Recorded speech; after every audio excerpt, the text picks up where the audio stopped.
Sinong nagsabing pagkatapos maging immortal, ay siyam na buhay lang sa mundo ng mga tao? Pipilitin kong mabuhay sa aking ikasampung buhay.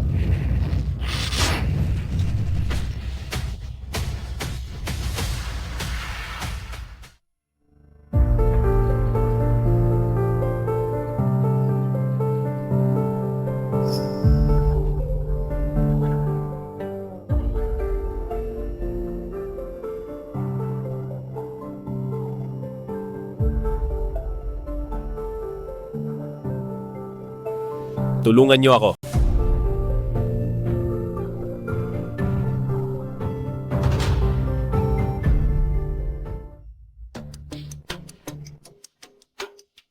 Gising ka na pala. Ayos ka lang ba? Ikaw ang nagligtas sa akin. Sadyang malakas ang kidlat ng langit kahit na narito na ako sa aking ikasampung buhay. Hindi pa rin ako nakatakas sa parusa. Kahit mapalad akong nakaligtas sa parusa ngayon, kailangan ang sarang pandama ng 3 taon para tuluyang gumaling. Anong ikasampung buhay ang sinasabi mo? Ano bang pinagsasabi mo? Sinasabi ko lang na ang langit ay mapaglaro at ang tadhana ay malupit. Ang weird mo naman talagang magsalita. Pero may punto ka rin naman. Ang langit ay mapaglaro at ang tadhana ay malupit. Siguro ang pilit na kasal at pilitin sa isang kasunduan na mapangasawa si Liming Yang ay tadhana ko na talaga. Mabuti ang kalooban ng babaeng ito. Kamukha niya ang isang dating kakilala, iniligtas pa niya ang buhay ko. Mapoprotektahan niya ako ng 3 taon. Mayroon akong paraan na hindi lang makakatulong sa iyo para hindi ka napilitin ng pamilya mo na magpakasal, kundi magbibigay rin sa iyo ng swerte mo. Anong paraan? Pakasalan mo ako. Maging asawa kita. Gusto mong pakasalan kita? Ngayong malubha ang sugat ko, kailangang sarang pandama. Matulog ng 3 taon para gumaling, kaya pakasalan mo ako. Alagaan mo lang ako ng 3 taon. Pagkatapos ng 3 taon, magigising din ako. Sa loob ng 3 taong ito, gagamitin ko ang aking swerte para protektahan ang pamilya mo nang may ibayong lakas. Napakakaiba mo talagang tao. Sino ba ang sa unang pagkikita pa lang ay nag-aaya na agad magpakasal? Nakakapagtaka. Kahit ito ang unang pagkikita natin, bakit parang pakiramdam ko ay nakita na kita kung saan? Kaysa pakasalan ng masamang si Liming Yang, mas mabuti pang pumayag na akong pakasalan ka.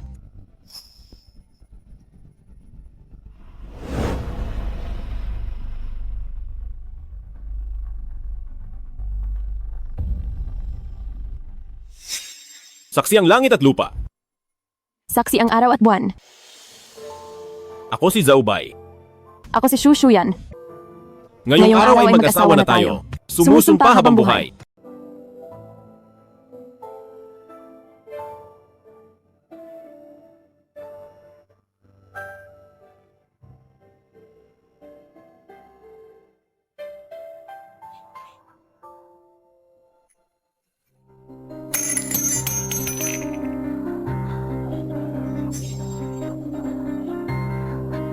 Tatlong taon.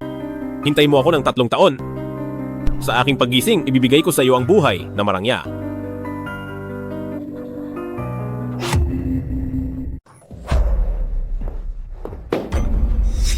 Lola, nandyan lang si Shu Shuyan sa loob. Ayaw niyang lumabas. Ngayon ang mahalagang araw ni Senyorito Wang Yanhui para pakasalan siya. Wala siyang magagawa kundi lumabas. Patawad, Zhao Bai. Mukhang hindi na kita maalagaan pa. Dahil ikakasal na ako sa iba. Patawad talaga, patawad. Kung hindi ko makukuha sa pamilya Wang ang $1 na kontratang ito, hindi lang malulugi ang pamilya Shu. Pati si Lola ay hindi ka natatanggapin. Para sa pamilya Shu, para sa iyo ay wala akong pagpipilian. Zhao Bai, kung magigising ka lang sana. Napakabuti sana niyon.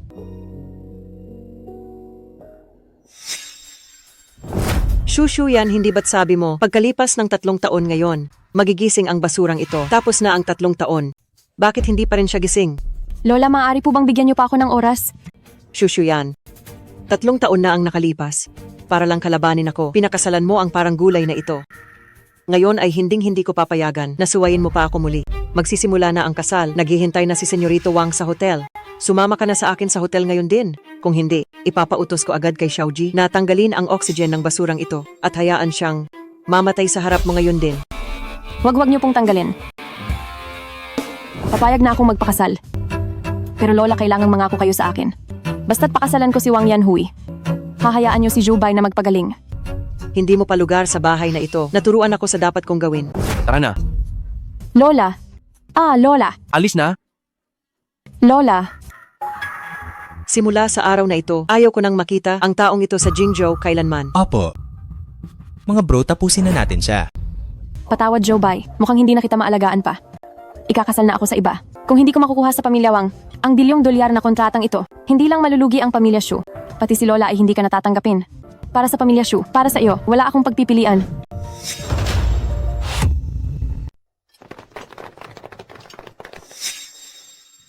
Gising na ang basurang to. Ano naman kung gising na? Siguradong patay siya ngayon. Sugod. Yeah. Mga langgam lang kayo at nagawa niyong galawin ang kataas-taasang immortal.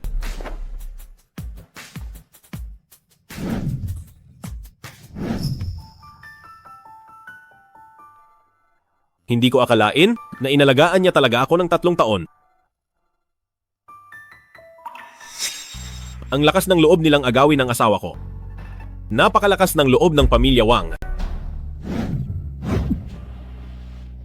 Nagbalik na ako, si Zhu Bai, sa ika-10 buhay.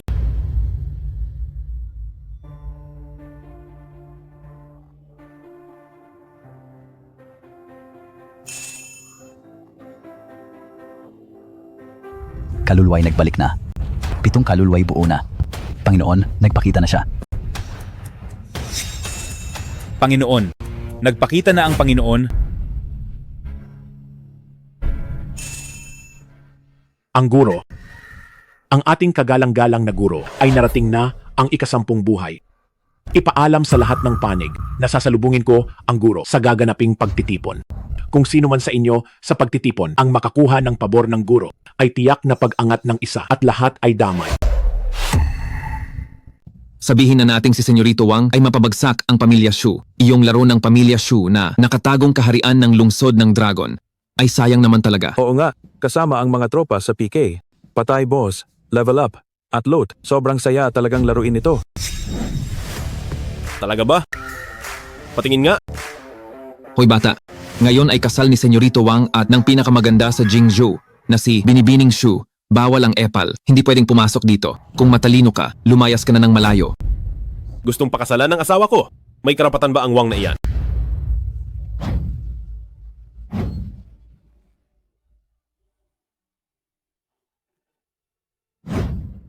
Siya nga ang pinakamaganda sa Jingzhou. Ang mukha at katawan na iyan. Ang ganda ng aura niya talaga. Balita ko, kasal na itong si Binibining Shu at ang masaklap, ang napangasawa niya ay parang gulay na. Bakit ngayon ay... Iyong parang gulay na iyon. Hindi bagay kay Binibining Shu. Si Senyorito Wang ang para sa kanya.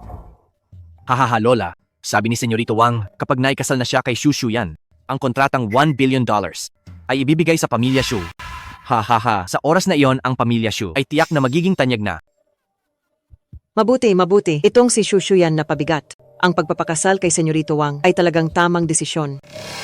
Hehehe.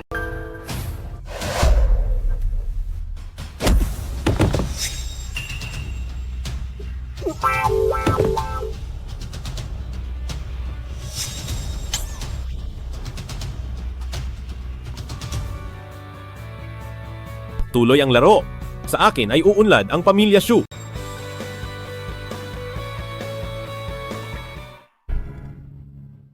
Shuyan, sinabi ko na sa iyo. Inalagaan mo ako ng 3 taon. Bibigyan kita ng buhay na marangya. Ngayon, oras na para tuparin ang pangako ko sa iyo. Lalaking ikakasal. Tinatanggap mo ba ang iyong babaeng ikakasal, si Binibining Shu Shuyan, bilang iyong legal na asawa? Sa hirap man o sa ginhawa at aalagaan siya habang buhay? Tinatanggap ko. Shu Shuyan. Nagtatago ka sa akin dahil sa isang parang gulay na huwag kang magpanggap na malinis. Ngayong gabi. At para sa babaeng ikakasal, tinatanggap mo ba ang iyong lalaking ikakasal, si Ginoong Wang Yanhui, bilang kanyang legal na asawa, sa hirap man o sa ginhawa na makasama siya habang buhay at hindi kailanman maghihiwalay? Hindi ako. Shu Shuyan. Pag-isipan mong mabuti. Ang pamilya Shu at ang lalaking parang gulay na iyon.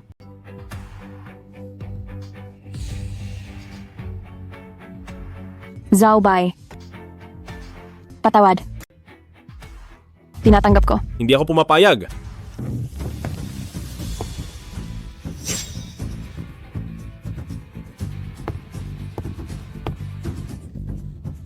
Zaobay, gising ka na.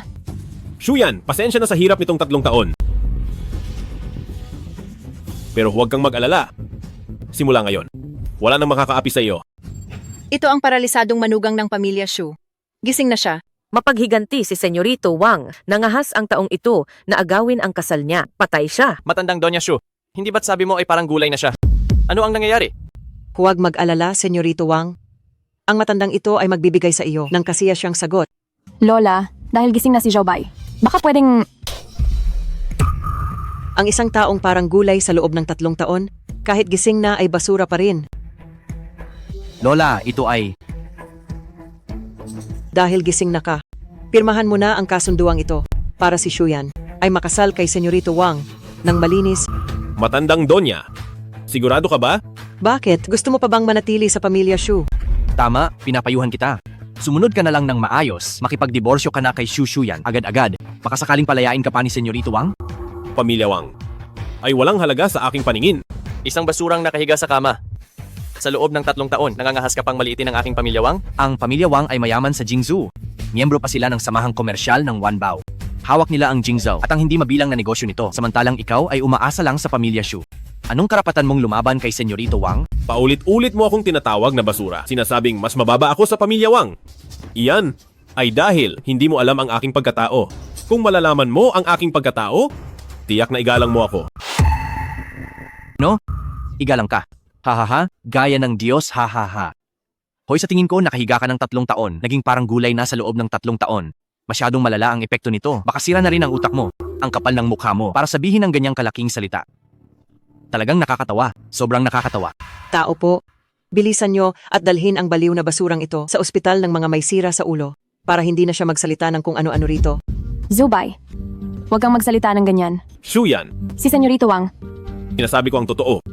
$1 bilyong na order lang iyan. Para sa akin ay wala lang iyan. Kahit ang pamilya Wang nyo ay parang langgam lang sa paningin ko. Ikaw, wala ka na talagang pag-asa. Si Senyorito Wang ay napakataas ng katayuan at ang pamilya Wang ay makapangyarihan. Wala lang ang order na nagkakahalaga ng $1 bilyong. Paano kung dagdagan pa natin ng pagkakataong makasali sa samahang komersyal ng Wanbao? ang samahang komersyal ng Wanbao. Ito ay itinatag ng pinakamayaman sa Jingzhou, na si Shen Sanqian. Hawak nito ang lahat ng negosyo sa 13 lungsod ng Jingzhou. Dahil lang sa pagsali sa samahang komersyal ng Wanbao, kaya narating ng pamilya Wang ang kinalalagyan nila ngayon.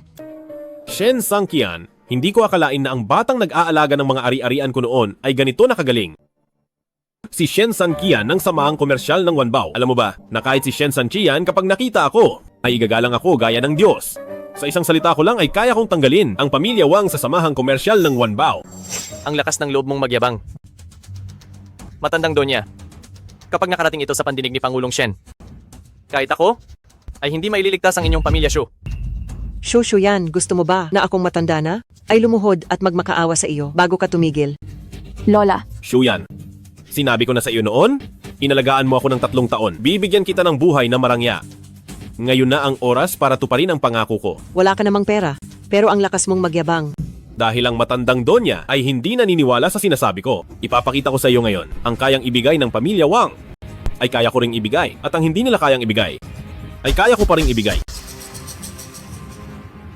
Shen Sanqian, nasa Jingzhou Hotel ako. Magbigay ka agad ng $10 bilyong sa pamilya Shu.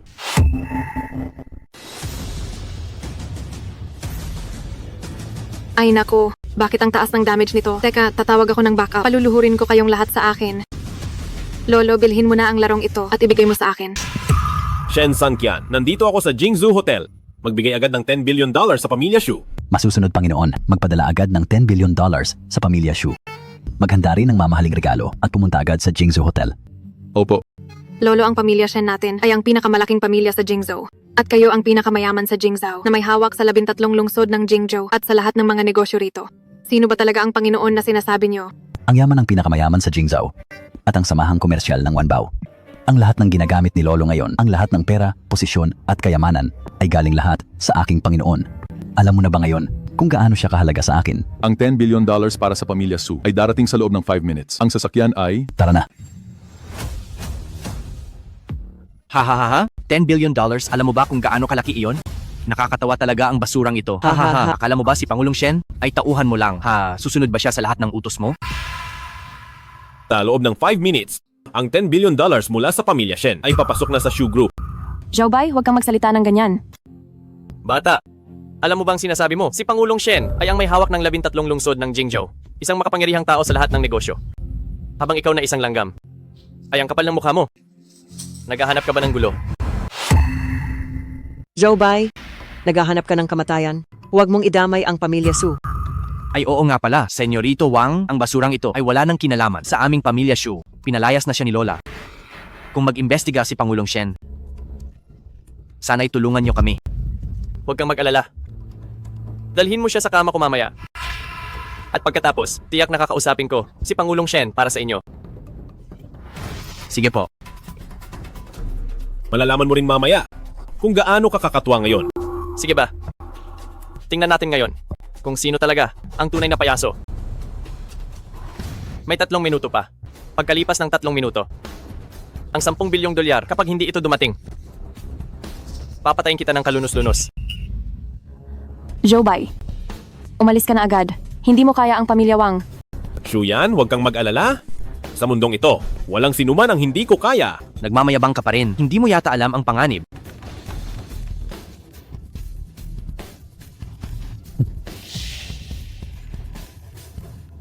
Yung sa pananalapi ng kumpanya. Tagapamahala ng pananalapi. Paano ito nangyari? May kakayahan ba talaga siya? Napilitin ang Shen Group na magbigay ng 10 bilyon. Sagutin mo ang telepono. Opo. Lola, ang ating kumpanya ay nakatanggap mula sa Shen Group ng $10 bilyong.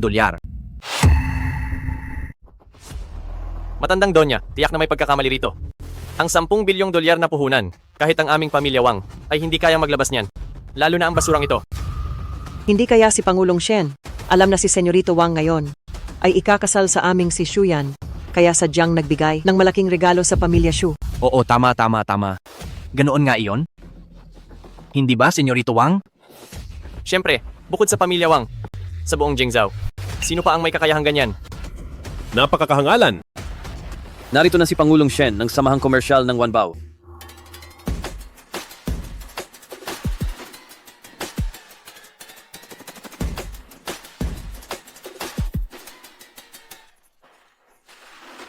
Si Pangulong Shen ay personal na dumalo sa kasal ni Senyorito Wang. Mukhang ang pamilya Shu ay magtatagumpay na ng husto.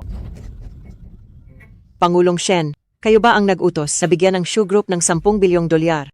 Eksakto.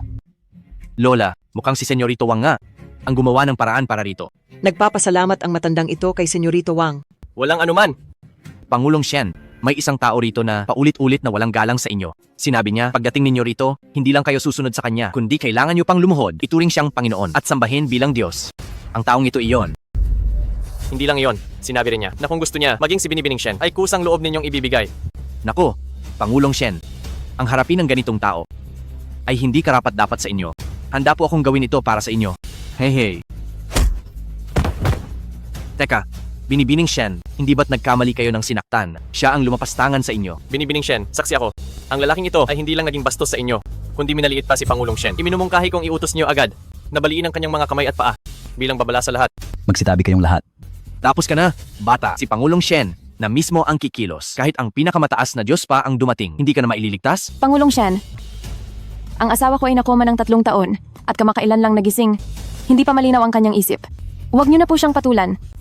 Si Sanchian ay nagbibigay pugay sa Panginoon.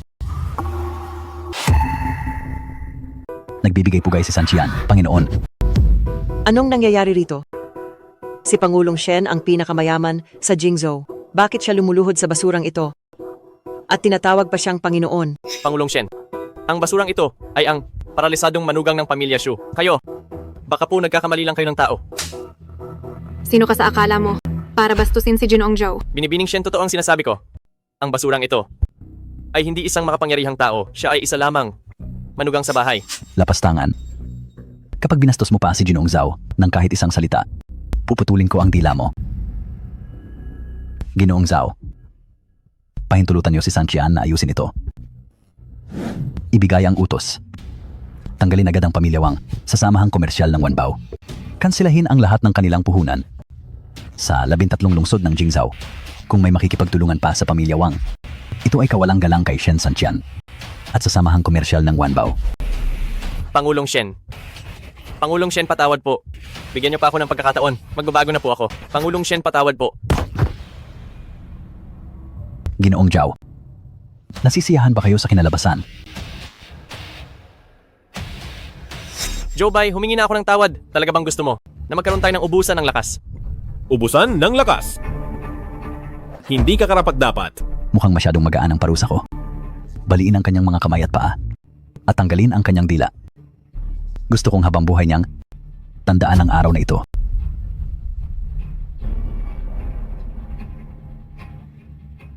Sino ang gustong bumali sa mga paa at kamay ng anak ko at kukuha pa sa kanyang dila?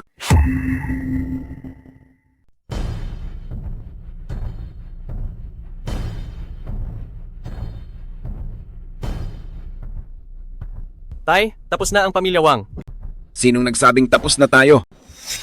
Ang pamilya Shen ay may hawak lang sa 13 lungsod ng Jingzhou. Akala mo kung sino na sila. Sa harap ng tunay na lakas, kahit ang pamilya Shen pa o ang mga mayayaman sa kabisera ay kailangang sumunod sa atin. Sa mundong ito, wala pang tao o grupo ang papantay sa tingin ko. Oo, alam mo bang may lugar na bawal pumasok at bawal lumabas? Bawal pumasok. Bawal lumabas. Huwag mong sabihing, Lola, sinabi ni Punong Wang. Ano ba talaga ang lugar na iyon? ang tinutukoy ni Punong Wang, iyon ba ang maalamat na lambak ng Haring Mediko? May alam ka pala. Maraming taon ang ginugol ko at maraming pagod at pera para mahanap ang lambak at pumasok sa kanilang grupo bilang alagad sa mundo. Ano? Alagad sa mundo? Ang pamilya Wang ay magiging parang kinatawan sa mundo? Mabuti at may alam ka. Kung ganoon ang pamilya Wang, ay yayaman na ng husto? Higit pa sa pagyaman, ang 13 lungsod ng Jingzhou ay mapapasakamay na natin. Ang pagiging pinakamayaman sa Jingzhou ay mapupunta na sa atin.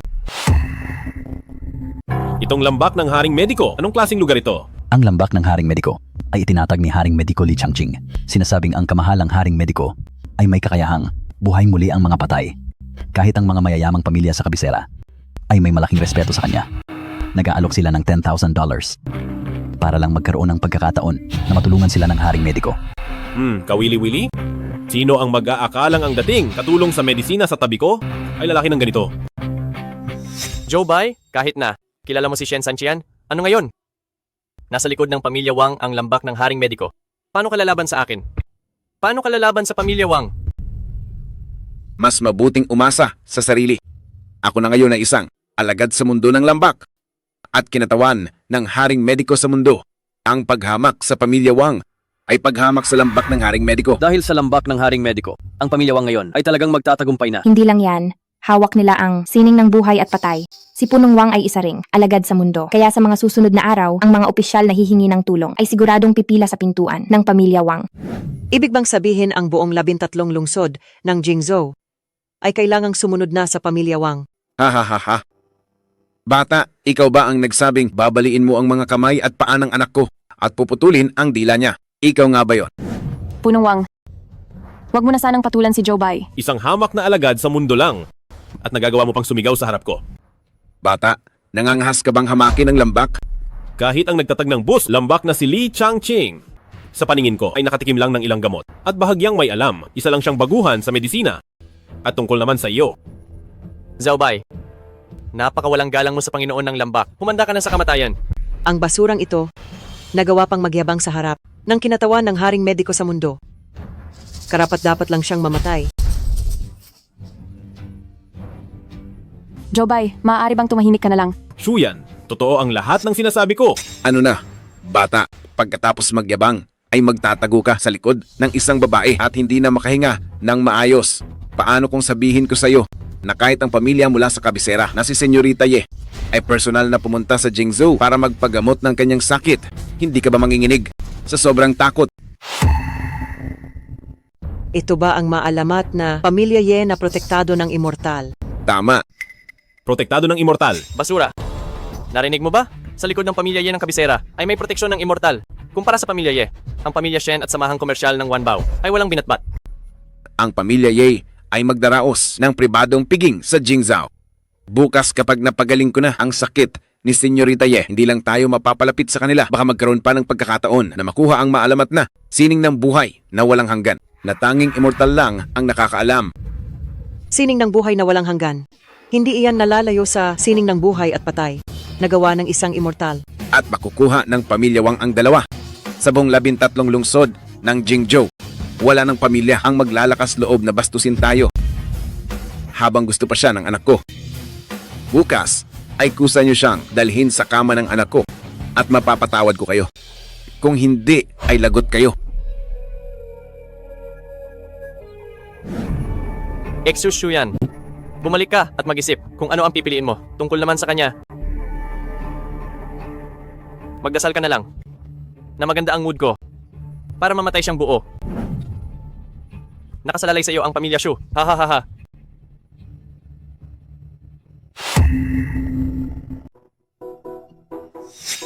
Zhao Bai, umalis ka na ng Jingzhou ngayong gabi. Kahit saan ka pa pumunta, huwag ka nang babalik kailanman. Sa tingin ba niya makakatakas siya? Shushu yan kung ayaw mong mapahamak ang pamilya Shu.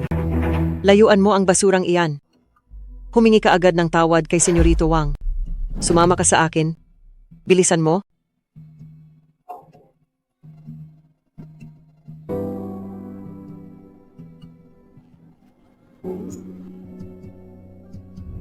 May ganoon palang koneksyon si Wang Jinggyun sa lambak ng Haring Mediko.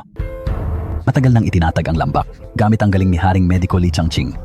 Marami na siyang naging makapangyarihang kaibigan. Hindi biro ang lawak ng kanyang koneksyon. Kung sakaling siya ay... Lolo, ang ating katayuan ay utang natin kay Ginoong Zhou. Paano natin hahayaang bastusin lang si Ginoong Zhou ng ganito? Siyempre naman. Kung ang lambak ng Haring Mediko ay... Pinag-uusapan niyo ba si Li Changqing? Kaunting kaalaman lang ang natutunan niya sa akin noon. Ibig bang sabihin, kayo ang maestro ni Haring Mediko Li Changqing? Isa lang siyang munting katulong sa medisina sa tabi ko noon. Hindi ko siya itinuturing na tunay na alagad. Diyos ko po. Naku. Napakagaling niyo pala, Ginoong Zhao. Masyado lang akong nag-alala. May proteksyon ng immortal ang pamilya Ye. Kung mapapagaling ni Wang Jinggyun ang sakit ni Binibining Ye, magkakaroon siya ng koneksyon sa immortal ng pamilya Ye. Ganoon ba kalakas ang pamilya Ye? Ang pamilya Ye sa kabisera ay suportado ng pintuan ng kawalang hanggan. Ang punong sekta na si immortal na Qingxuan ay may sining ng buhay na walang hanggan. Taglay niya ang kapangyarihan ng immortal. Ginoo kayo ay... Si immortal na Qingxuan ay si Munting Xuan lang. Ginoong Zhou, bakit po kayo tumatawa? Kilala niyo po ba si immortal na Qingxuan? Ang tinatawag ninyong immortal na Qingxuan ay isa lamang munting alagad ng tao sa tabi ko noon. Ang ibig niyo bang sabihin, kayo ang guro ng mga immortal? Kung ang isang tulad ni Ginoong Zhou ay... May isa pa akong bagay na ipapagawa sa iyo. Makinid ang isip ng mga tao sa pamilya Shu. Gusto kong tulungan mo ng palihim si Shu Yan na kontrolin ng pamilya Shu para hindi na siya muling diktahan ng iba. Huwag kayong mag-alala, Ginoong Zhao. Gagawin ng samahang komersyal ng Wanbao. Ang lahat para tulungan si Binibining Shu.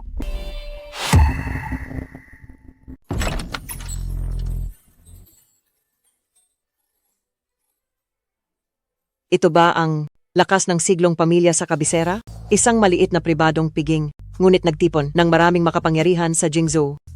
Siyempre naman, ang pamilya Ye ay isang siglong pamilya na may proteksyon pa ng immortal. Kung magagawa ni Punong Wang na mapagaling ang sakit ni Senyorita Ye sa mga susunod na araw sa kabisera, lahat ng magustuhan ng pamilya Wang ay mapupunta sa pamilya Wang. Kahit ang barya na mahulog sa langit ay dapat maging pag-aari ng Wang. Shushu yan, isa lang ang misyon mo ngayong gabi. Samahan mo ng mabuti si Senyorito Wang. Kapag kumapit ang pamilya Wang sa pamilya Ye, tiyak na tataas ang ating antas. Sa katayuan pa lang ni Senyorito Wang, di hamak na mas higit siya sa basurang yan, ng 1,000 o 10,000 beses. Talagang matalas ang mata ng matandang donya. Oh, Senyorito Wang. Zhu Shuyan, anong ginagawa mo? Bilisan mo at samahan si Senyorito Wang. Ay.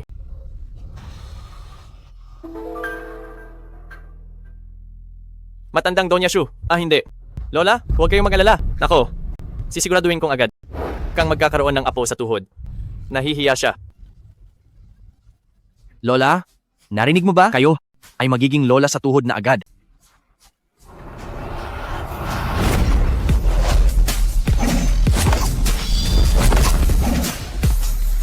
Wang Yanhui, talagang hindi ka na nagbago.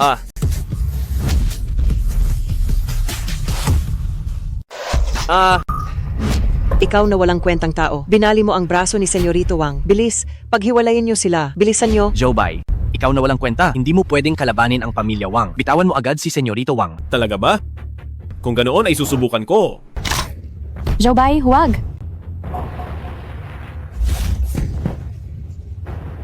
Kapag muli mong inapi ang asawa ko, papatayin kita.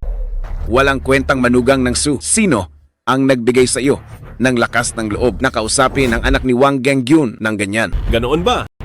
Kung dumating ka lang ng mas maaga, makikita mo pa sana kung paano ko binali ang kamay niya. Ikaw na walang kwenta. Naghahanap ka ng sarili mong kamatayan. Huwag mo kaming idamay sa pamilya Shu. Punong Wang, pinalayas na ang walang kwentang ito sa pamilya Shu. Wala nang kinalaman ang pamilya Shu sa mga ginagawa niya. Sana ay maintindihan niyo, Punong Wang. Sa pagpunta rito sa piging ng angkan ng Ye, lahat ay mga tanyag na tao sa Jingzhou. At sino ba sa kanila ang hindi mo? Kailangang tingalain bilang makapangyarihang tao. Pero ikaw, Jobai, sa ganitong pagkakataon pa talaga, naglakas loob kang bastusin ang makakagamot kay Binibining Ye. Yabang mo naman kay Punong Wang. Ikaw, inilagay mo ang pamilya Shu sa napakasamang sitwasyon. Ikaw ay talagang... Lola. Alis. Tumabi ka riyan. Shushu yan, tingnan mo. Kung paano ginalit ni Zhao Bai ang ating lola. Bilisan nyo. Palayasin nyo ang walang kwentang iyan. Jobai, mabuti pang lumabas ka muna. Ngayon na. Matandang Donya, bakit sigurado kayo na hindi ko kayang gamutin si Senyorita Ye? Ano? Sinasabi mong mapapagaling mo si Senyorita Ye? Tama ba ang narinig ko? Mahirap ba to? Ikaw na isang walang kwentang manugang ng Shu. Ang kapal ng mukha mo. Na magyabang ng medisina sa harap ng tatay ko. Isa ka talagang malaking biro. Ang tatay ko ay isang alagad sa mundo ng lambak ng haring mediko. Maraming taon siyang nagsanay doon sa buong 13 lungsod ng Jingzhou.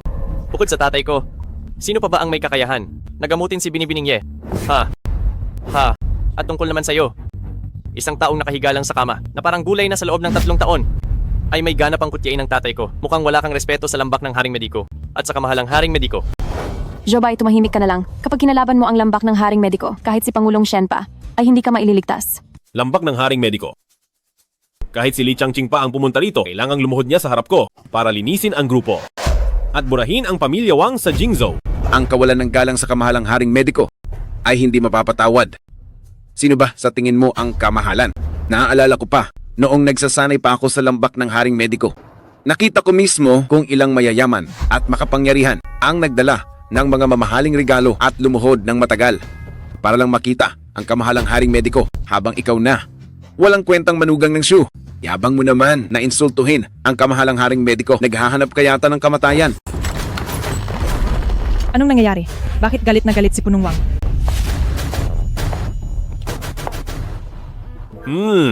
Kulam sa puso. Napakasamang paraan nito.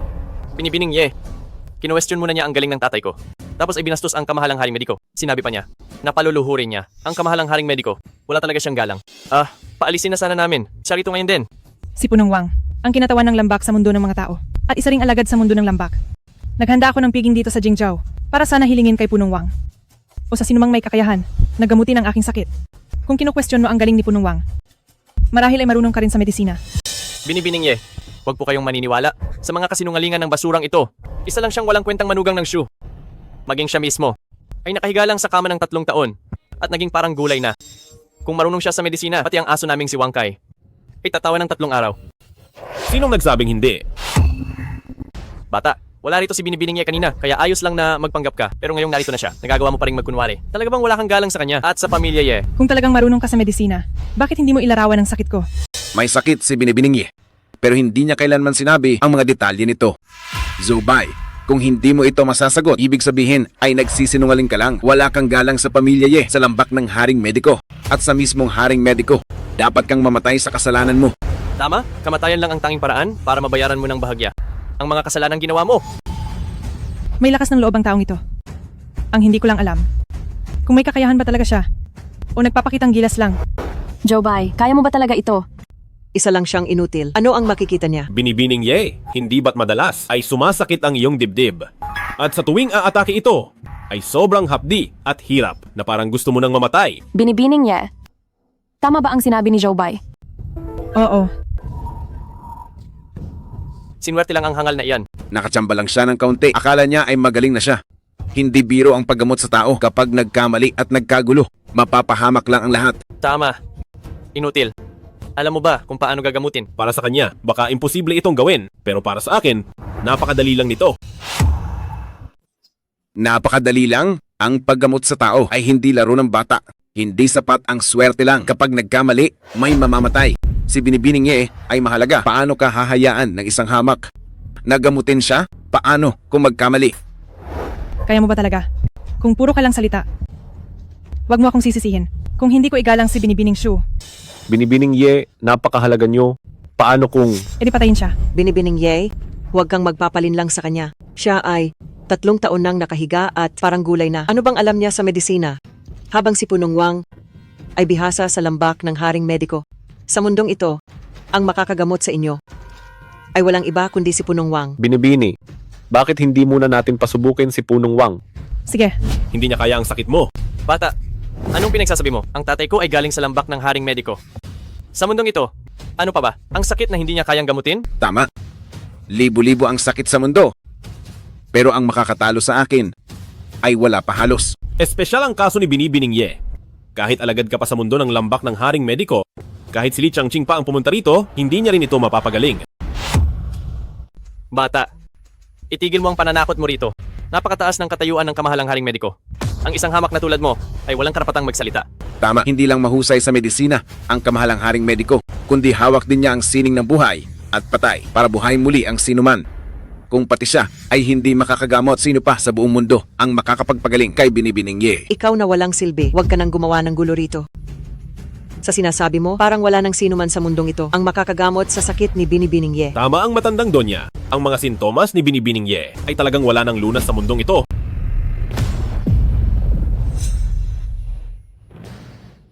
Ito ang amo ng angka ng Nangong, si Nangong Jue. Ang angka ng Nangong ay hindi pa huhuli sa pamilya Ye. Siya, anong ginagawa niya rito? Oh, Ching Cheng. Matagal na tayong hindi nagkita. Nangong Jue, bakit ka napunta rito sa Jingzhou? Nabalitaan kong nagpunta ka sa Jingzhou para magpagamot. Kaya naman, nagmadali akong pumunta rito. Itong si Dakilang Manggagamot Zhu ay pinaghirapan kong imbitahan mula sa lambak ng haring mediko. Kung siya ang gagamot, siguradong gagaling ka agad. Nagbibigay pugay po, Binibini. Lambak ng haring mediko na naman. Nalaman ko na ang Punong Wang ng Jingzhou ay nag-aral ng medisina doon. Kaya pumunta ako rito para magpagamot. Hamak na maliit na pamilya lang ang pamilya Wang ng Jingzhou. May disipulo pala ng lambak ng haring mediko rito. Bakit hindi ko alam yun? Dakilang Manggagamot Zhu, nagkaroon po ako ng pagkakataon doon na maging apprentice na tagakuha ng gamot. Kaya masasabing, Apprentice na tagakuha ng gamot? Hindi ba't isa lang yung alipin o utusan? Isang utusan lang. Tapos naglalakas loob pang gamitin ang pangalan nila. Para manloko rito? Hindi ko po magagawa yon. Patawad po. Kapag may nangyaring masama kay Ching Cheng, ilang buhay ba ang ibabayad ng pamilya Wang nyo? Hindi ko po sinasadya. Patawad po. Umalis na kayo sa harap ko ngayon din. Layas. Kung hindi, buburahin ko ang pamilya Wang nyo sa buong Jingzhou. Salamat, Senyorito Nangong. Salamat po. Tara na, bilis. Ching Cheng, natatandaan kong sinabi ng Punong Ye na kapag may nakagamot sa sakit mo, bibigyan sila ng pamilya Ye ng slot para sa pagtitipon. Nandito ka nga talaga, para sa pagtitipon. Anong pagtitipon ba ito? Teka lang, Lola.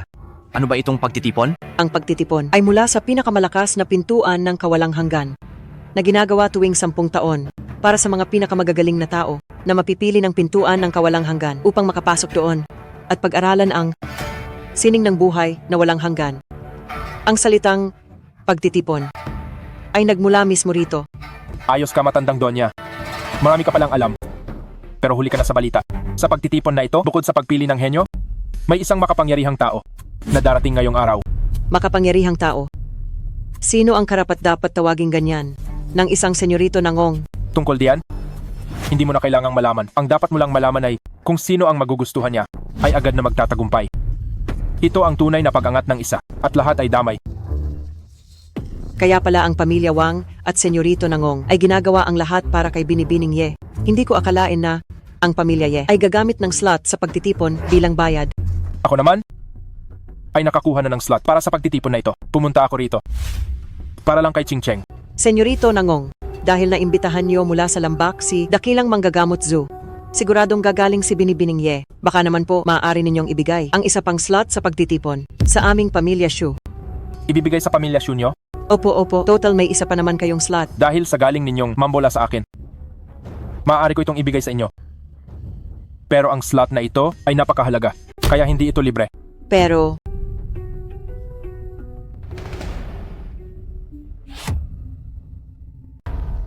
napakaganda niya talaga, kahit medyo mababa ang katayuan niya.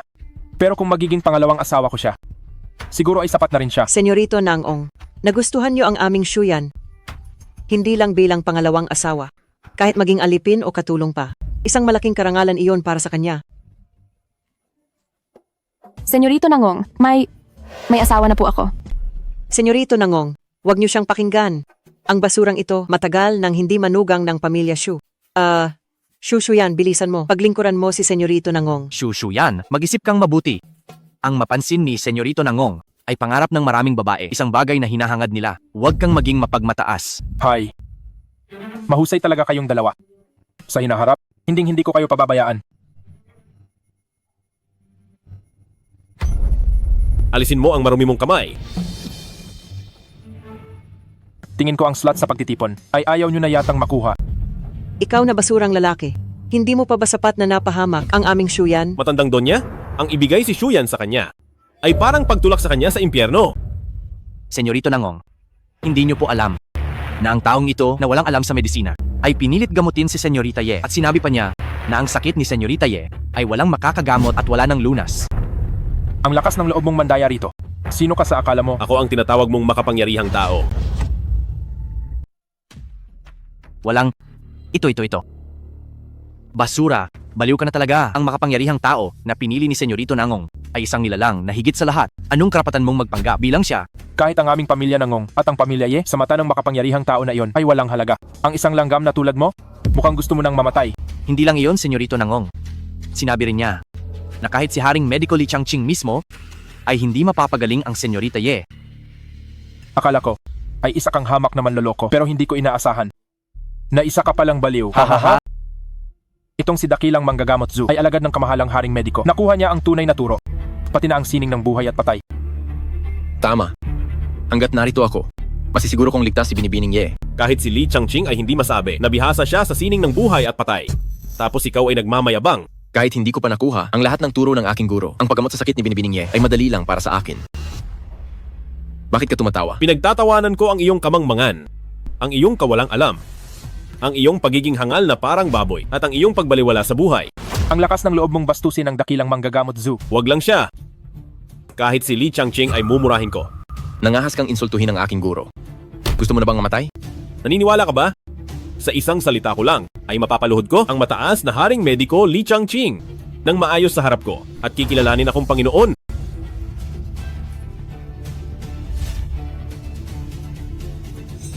Li Changqing, bibigyan lang kita ng 5 minutes. Pumunta ka agad sa mansyon ng Pamilya Ye. Huwag kang mahuhuli. Li Changqing, bibigyan lang kita ng 5 minuto. Pumunta ka agad sa mansyon ng Pamilya Ye. Hindi na kita hihintayin. Bilis. Pumunta ka na sa pinakamabilis na paraan sa mansyon ng Pamilya Ye. Bata, mukhang adik ka na sa pagpapanggap. 5 minuto at gusto mo pang papuntahin dito ang kamahalang Haring Mediko. Tama na ang away. Dahil sabi ng taong ito na wala nang makakagamot sa akin at wala na ring lunas. Hayaan nating gamutin ako ni Dakilang Manggagamot Zoo para malantad ang lahat ng kasinungalingan. May punto ang sinabi ni Binibining Ye. Bata, patay ka na. Sinasabi ko sa iyo, kapag napagaling na ni Dakilang Manggagamot Zoo si Binibining Ye, tignan natin kung paano ka pa magpapanggap. Barado ang daloy ng dugo, kaya hindi maayos ang mga ugat sa buong katawan. Kung dugo lang ang aayusin, lalong lulubha ang pagbabara nito. May paraan ba si Dakilang Manggagamot Zoo para gumaling ito? Siyempre, ipapakita ko na ang aking kakayahan. Ano ang ginagawa mo? Gusto mong gamitin ang karayom ng 5 elemento para ayusin ang daloy ng kanyang dugo at buksan ang kanyang mga ugat. Alam mo pala ang karayom ng 5 elemento. Minalit yata kita. Tama ka? Dahil barado ang buong katawan ng binibini. Tanging karayom ng 5 elemento lang ang makakapagbukas ng mga ugat para siya ay gumaling. Kung hindi ay mawawalan lang ng saysay ang lahat. Pinapayuhan kita na huwag mong gawin iyan? Pwe, sinasadya mong magtagal para mapatay si Ching Cheng. Ang gustong pumatay kay Binibining Ye ay ikaw mismo. Hoy bata, pwede kang kumain ng kahit ano, pero huwag kang magsalita ng ganyan. Paano ko naman papatayin si Ching Cheng? Tama na. Tumigil na kayo. Matagal na kitang tinitiis. Sabi mo wala nang makakagamot sa akin. At wala nang lunas. Ngayon nahanap na ni Dakilang Manggagamot Ju ang sakit ko. At gagamutin na ako ng lubusan. Bakit mo pa ako pinipigilan? Kahit namamatay na itong si Ye Ching Cheng, kailangan ko pa ring subukan. Ang paggamot ay dapat tama ang gamot. Hindi man lang niya alam ang lagay ni Binibining Ye. Paano niya ito mapapagaling? Nakakatawa dahil nakita ko na kung ano ang sakit ni Binibining Ye. Sigurado akong mapapagaling ko siya. Si Dakilang Manggagamot Zu ay disipulo ng kamahalang haring mediko. Bukod sa pagiging magaling na doktor, alam din niya ang sining ng buhay at patay. Ikaw na isang hamak na langgam. Anong karapatan mong magduda? Hindi mo man lang alam ang sakit ni Binibining Ye. Tapos nagpapanggap ka. Pang Dakilang Manggagamot, mukhang isa ka lang hamak na peking doktor. Ikaw. Sige, nasabihin mo nga sa akin. Ano ba talaga ang sakit ni Binibining Ye? Wala siyang sakit. Nakapagtataka kung paano niya nalamang hindi may sakit si Ye Ching Cheng. Puro kalokohan lang iyan. Kung hindi naman pala may sakit si Ching Cheng, bakit pa siya mag-aabala ng ganito at magbibigay pa ng isang slot para sa pagtitipon? Naglakbay ng malayo si Senyorita Ye patungong Jingzhou para magpagamot tapos sasabihin mong hindi siya may sakit. Ching Cheng, kung wala namang totoong galing ang taong ito, ayos lang sana yon. Pero nagkakalat pa siya ng kung ano-anong kasinungalingan. Sa tingin ko nga, dapat lang nabaliin ang kanyang mga kamay at paa nang tuluyan na siyang mapilay. Bunutin ang kanyang dila mula sa ugat para hindi na siya muling makapagsalita. Jobay, paulit-ulit mong sinisiraan ng ibang tao. Hinihiya mo si Dakilang Manggagamot Zu at ang kamahalang haring mediko. Noong una iniisip ko na, nag-aalala ka lang sa aking kalagayan, kaya hindi ko na pinansin. Pero paulit-ulit mo nang, pinipigilan si Dakilang Manggagamot Zu na gamutin ako. At ngayon ay sinasabi mo pang, wala akong sakit na isang malaking kalokohan. Ako ay...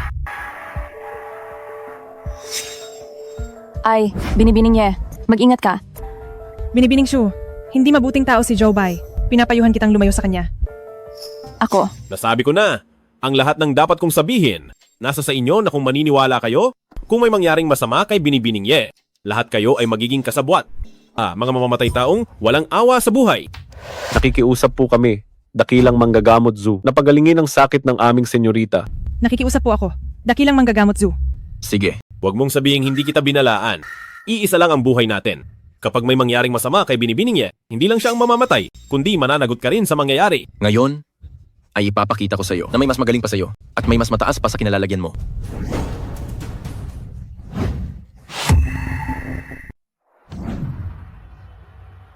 Ching Cheng, kumusta na ang pakiramdam mo? Pakiramdam ko ay maayos na ang daloy ng aking dugo at wala na ring bara sa aking puso. Si Dakilang Manggagamot Zu ay ang direktang disipulo ni kamahalang haring mediko at talagang kahanga-hanga ang kanyang kakayahan. Sino nga ba ang nagsabi kanina na wala nang makakagamot kay Ching Cheng at wala na itong lunas? Binibining Ye, wala namang nagawang malaking pagkakamali si Jobay. Kaya pakiusap ay maging maawain kayo at patawarin siya sa pagkakataong ito. Binibining Shu, si Jobay ay hindi mabuting tao. Kaya hindi siya karapat-dapat na ipagmalasakit mo. Mayordomo Ye, ihanda mo na ang burol para sa iyong binibini dahil mahuhuli na ang lahat. Ang lakas ng loob mo, ikaw na walang kwentang manugang ng Su, nangahas ka pang sumpain ang aking binibini ng paulit-ulit. Jobay, anong oras na ba? At hanggang ngayon ay... Ikaw. Talagang wala ka ng katuwiran at wala ka na ring pag-asa. Napakatigas ng ulo mo. Ngayong araw ay tuturuan kita ng leksyon. Sugod.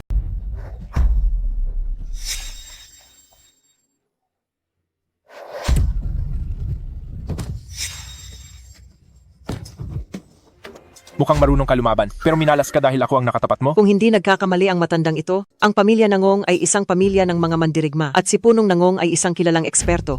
Gaya ng sabi nila, ang anak ng tigre ay tigre rin, kaya si Senyorito Nangong ay isa ring maestro ng martial arts. Ano? Maestro ng martial arts? Tama iyan. Matagal na akong maestro ng martial arts. Sa mundong ito, ako ay walang kapantay. May galing ka rin naman pala, pero sa aking paningin, wala kang kwenta. Mamatay ka na? Ikaw lang ba? Kailan pa naging ganito kalakas ang basurang ito? Hindi, paano ito nangyari? Hindi ba maestro ng martial arts si Senyorito Nangong? Zubay, kahit may kaunting galing ka, ito ay pribadong piging ng pamilya Ye. Hindi ko hahayaang paulit-ulit kang gumawa ng gulo rito. Huwag kang magkamali. Malaki ang respeto ko sa mga malapit ng mamatay. Anong ibig mong sabihin? Tatlo? Ikaw, anong pakulo na naman ang ginagawa mo basurang ito? Dalawa! Ang iyong mga laro ay nabisto na namin kahit gaano ka pa kagaling lumaban. Hindi ka palalampasin ng lambak ng haring mediko. Binibining Ye, maayos na ang iyong paghinga at malakas na ang iyong pulso. Siguradong halos magaling ka na. Joe, bye. Huwag mong isiping matatakot ako. Ako si Ye Ching Cheng ay hindi rin. Isa, Tapos ka na magbilang. Tingnan natin kung ano ang gagawin mo. Binibining niya. Bakit nangyayari ito sa kanya? Humihina na ng humihina ang kanyang paghinga. Dakilang manggagamot Zoo, hindi ba't sabi mo ay magaling na ang aming binibini? Papaanong nangyari ito? Ginamit ko na ang karayom ng 5 elemento para buksan ang lahat ng daluyan ng enerhiya ni Binibining Ye. Matagal ko nang sinabi na walang sakit si Binibining Ye, pero hindi kayo naniwala. Hindi ko talaga maintindihan. Li Changqing, kung paano nakuha ang isang tulad mo na walang kwentang manggagamot bilang disipulo. Kalokohan. Kung hindi sakit ang nararamdaman ni Binibining Ye, ano yon? Kulam. At ito ang pinakamalupit na kulam sa puso. Ano ba itong kulam sa puso na ito? Anong kulam sa puso? Sa tingin ko ay naggagawa-gawa ka lang ng kwento? Hoy, ikaw na walang kwenta. Sa ganitong oras pa talaga, nagsasalita ka pa ng kung ano-ano. Anong kulam sa puso? Masyado ka na sigurong nakabasa ng mga kwentong pantasya. Jobai, ganito na ang sitwasyon. Huwag ka na munang magsalita ng ganyan. Dakilang manggagamot Zoo, ano na ang gagawin natin ngayon? Oo nga, dakilang manggagamot, Ju. Mag-isip ka naman ng paraan. Nawawala na ang buhay ni Binibining Ye at tumigil na ang kanyang puso. Kahit ako ay wala ng pag-asa. Maliban na lang kung ang aking guro mismo ang kikilos.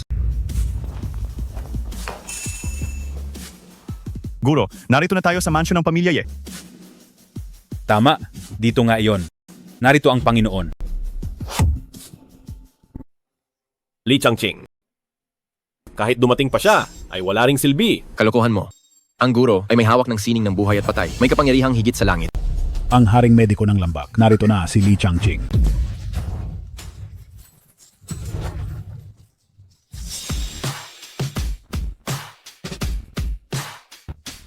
Sabi ng lalaking iyon kanina, papuntahin ang kamahalang haring mediko sa mansyon ng pamilya Ye. Mukhang ang taong iyon ay mayroon ngang kakayahan. Nagkamali ba ang matandang ito? Nagkamali ba ako sa basurang ito? Ano bang alam nyo? May ugnayan ang lambak at pamilya Ye. Pumunta siya rito para kay Binibining Ye.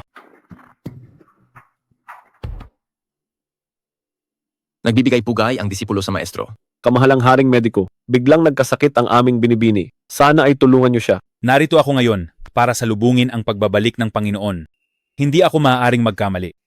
Panginoon, sinong tao ang may karapatang maging Panginoon ng kamahalang haring mediko? Hindi ko akalain na sa piging ng pamilya ay may ganitong klaseng tao. Pero may ugnayan din ako sa pamilya Ye. Kaya naman, susubukan kong tumulong.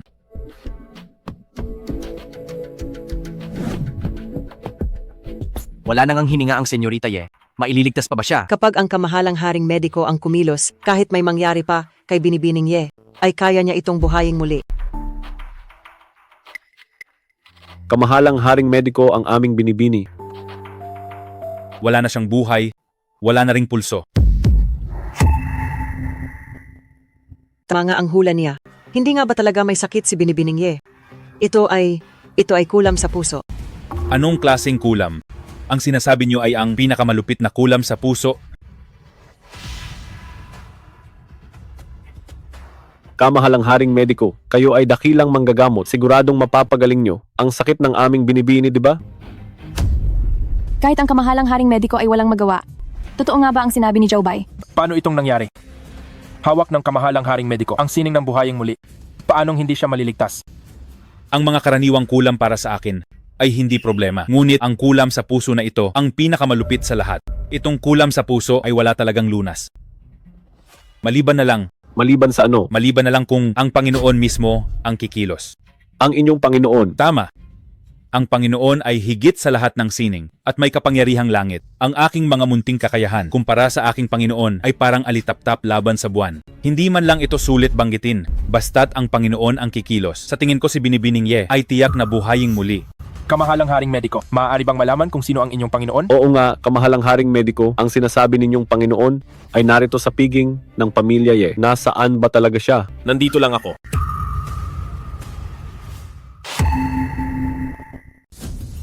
Nandito lang ako.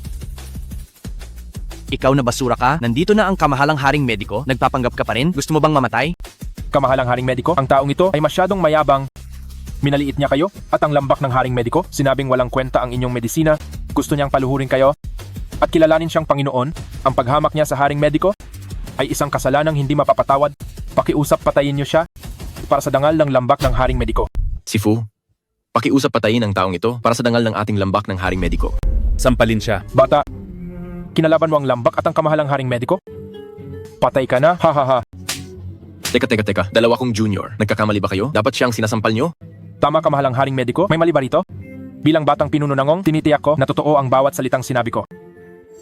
Kamahalang haring mediko, mapapatunayan ko na ang sinabi ni na Dakilang Manggagamot Zoo at Senyorito Nangong ay pawang katotohanan. Mungkahi ko po na putulin ang mga binti ng basurang ito, pati na rin ang kanyang mga kamay at bunutin ang kanyang dila bilang babala sa lahat para malaman niya ang bagsik ng lambak ng haring mediko. Sigurado ka bang gusto mo itong gawin? Siyempre sigurado ako, hindi dapat makatakas ang nagkasala sa lambak ng haring mediko. Sampalin siyang muli. Ha? Ano ito, kakamahalang haring mediko? Huli na nang dumating si Changqing. Parusahan niyo po ako, Panginoon. Hindi ba nagkakamali ang matandang ito? Kamahalang haring mediko, bakit ka biglang lumuhod sa basurang iyan at tinawag siyang Panginoon? Ikaw pala ang tinutukoy ni Lola na makapangyarihang tao sa mundo. Zhou Bai, gaano pa ba karaming sorpresa ang ibibigay mo? Paano itong nangyari? Ang walang kwentang manugang ng Shu na ito ay ang Panginoon pala ng kamahalang haring mediko. Siya pala ang Panginoon ng aking guro. Paano mangyayari iyon? Ilang taon na ang lambak ng haring mediko. Ang bata pa niya. Paano siya naging Panginoon ng kamahalang haring mediko? Tumayo ka na. Opo, Panginoon. Ang kapangyarihan ng Panginoon ay hindi kayang isipin ng mga ordinaryong tao. Ginoong Zhou, patawad sa aking pagkabulag. Pakiusap, kalimutan ang nakaraan at iligtas ang aming binibini. Panginoon, ang binibini ay tinamaan ng pinakamalupit na kulam sa puso. Patawarin ang aking kahinaan. Nandito ako. Hindi siya mamamatay.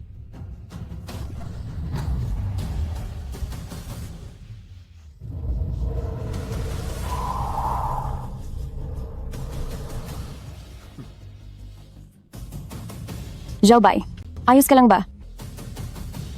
Maayos na ang inyong binibini. Salamat, Ginoong Zhou.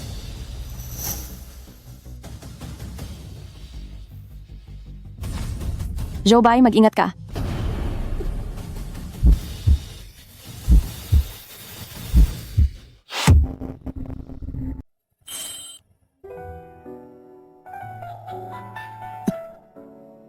Panginoon, kumusta na siya?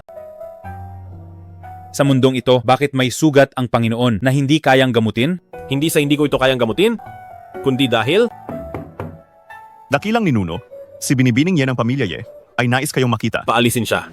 Ngunit sabi ni Binibining Ye, may paraan siya para iligtas si Binibining Shu.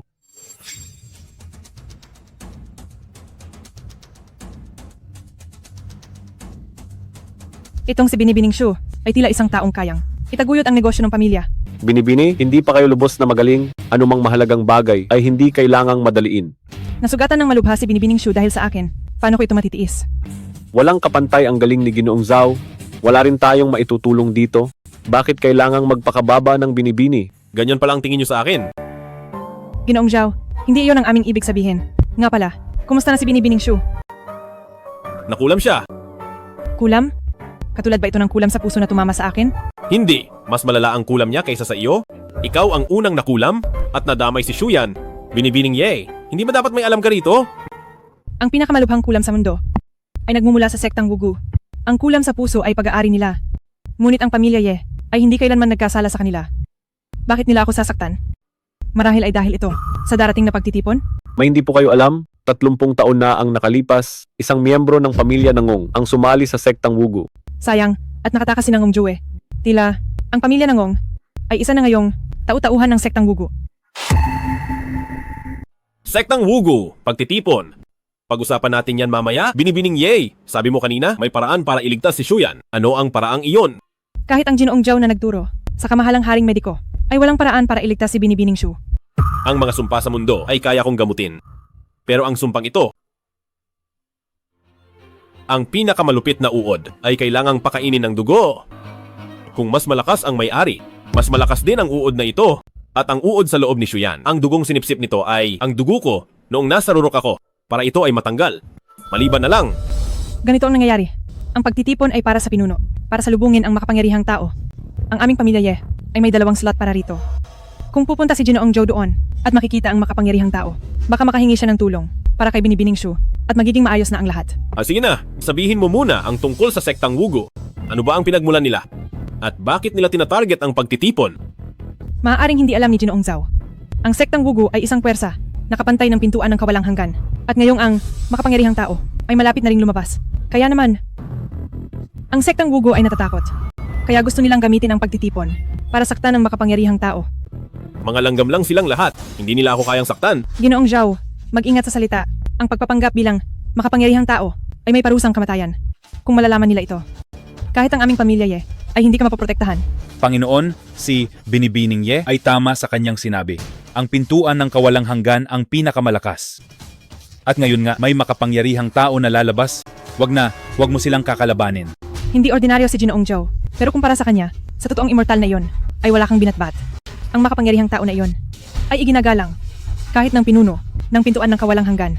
At ang pagtitipon na ito ay iba kaysa sa mga nakaraan. Oh, anong pinagkaiba nito? Dahil ang pagtitipon na ito ay welcome party para sa kanya. Kung sino man ang makakuha ng pabor ng makapangyarihang tao, ito ay pag-angat ng isa at lahat ay damay. Panginoon, ang pinuno na si Immortal na Qing Xuan ay hindi dapat maliitin. Mas mabuting mag-ingat ka. Ako ang makapangyarihang tao na sinasabi mo. Panginoon, posible bang may ugnayan kayo sa Immortal na Qing Xuan? Ang tinutukoy mong si Monting Xuan ay siya lamang noong mga panahong iyon ay isang alagad ng tao lamang sa tabi ko. Hindi ko akalaing ang Immortal na Qing Xuan ay naging tagasunod nyo rin, Panginoon. Ginoong Zhao, may utang na loob ako sa inyo at hindi ko iyon malilimutan. Ngunit kung babastusin niyo ang pintuan ng kawalang hanggan at ang makapangyarihang tao na iyon, hindi ako maaaring manahimik na lamang. Dahil sa ngayon ay isa na akong alagad sa pangalan ng pintuan ng kawalang hanggan. Hindi ko akalaing si Binibining Ye ay isa na palang ganap na alagad sa pangalan ng pintuan ng kawalang hanggan. Tama. Ang pagtitipon para sa aming binibini ay isang formalidad lamang. Pagkatapos ng pagtitipon, ang binibini ay magiging opisyal na alagad ng pintuan ng kawalang hanggan. Ang slot para sa pagtitipon ay naibigay ko na kay Binibining Shu. Bukod doon ay ibibigay ko rin ang bahagi ng negosyo ng Ye Group kay Binibining Shu bilang ganti sa pagliligtas sa akin ni Ginoong Zhao. Ngunit kung may iba pang iniisip si Ginoong Zhao, pinapayuhan ko kayo na alisin na agad ang kaisipang iyan. Alam kong magaling kayong lumaban. Ngunit hindi tayo para sa isa't isa. Dahil ang makapangyarihang tao lamang ang karapat-dapat para kay Ye Qingcheng bilang aking dakilang bayani.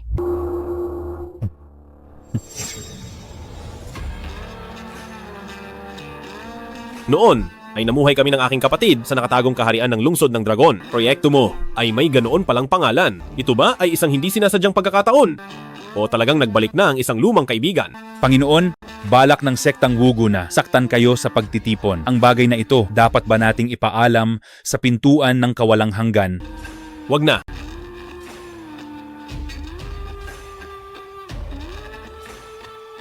Dahil naglakas loob ang sektang Wugu na saktan si Shuyan, gagamitin ko sila ng walang pag-aalinlangan upang ganap na maibalik ang aking lakas, 9 na buhay bago maging Diyos, upang makatapak sa palasyo ng mga immortal. Pagkatapos ng lahat, magiging Diyos. Kapag naging Diyos na ako, madali ko nang maalis sa katawan ni Shuyan ang mga insektong pinapakain ng aking dugo.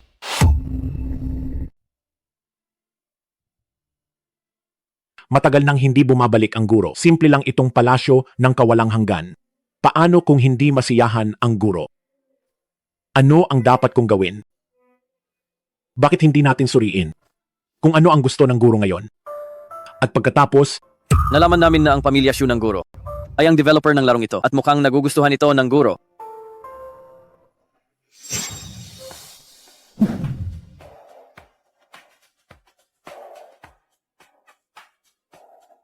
Panginoon, ano po ito? pagbati sa inyo, aking guro. Pasensya na po sa pang-iistorbo. Nais kong ganapin ang pagtitipon sa inyong dating tahanan. Ano po ang inyong palagay? Pinapayagan. Sa nakatagong kaharian ng lungsod ng Dragon.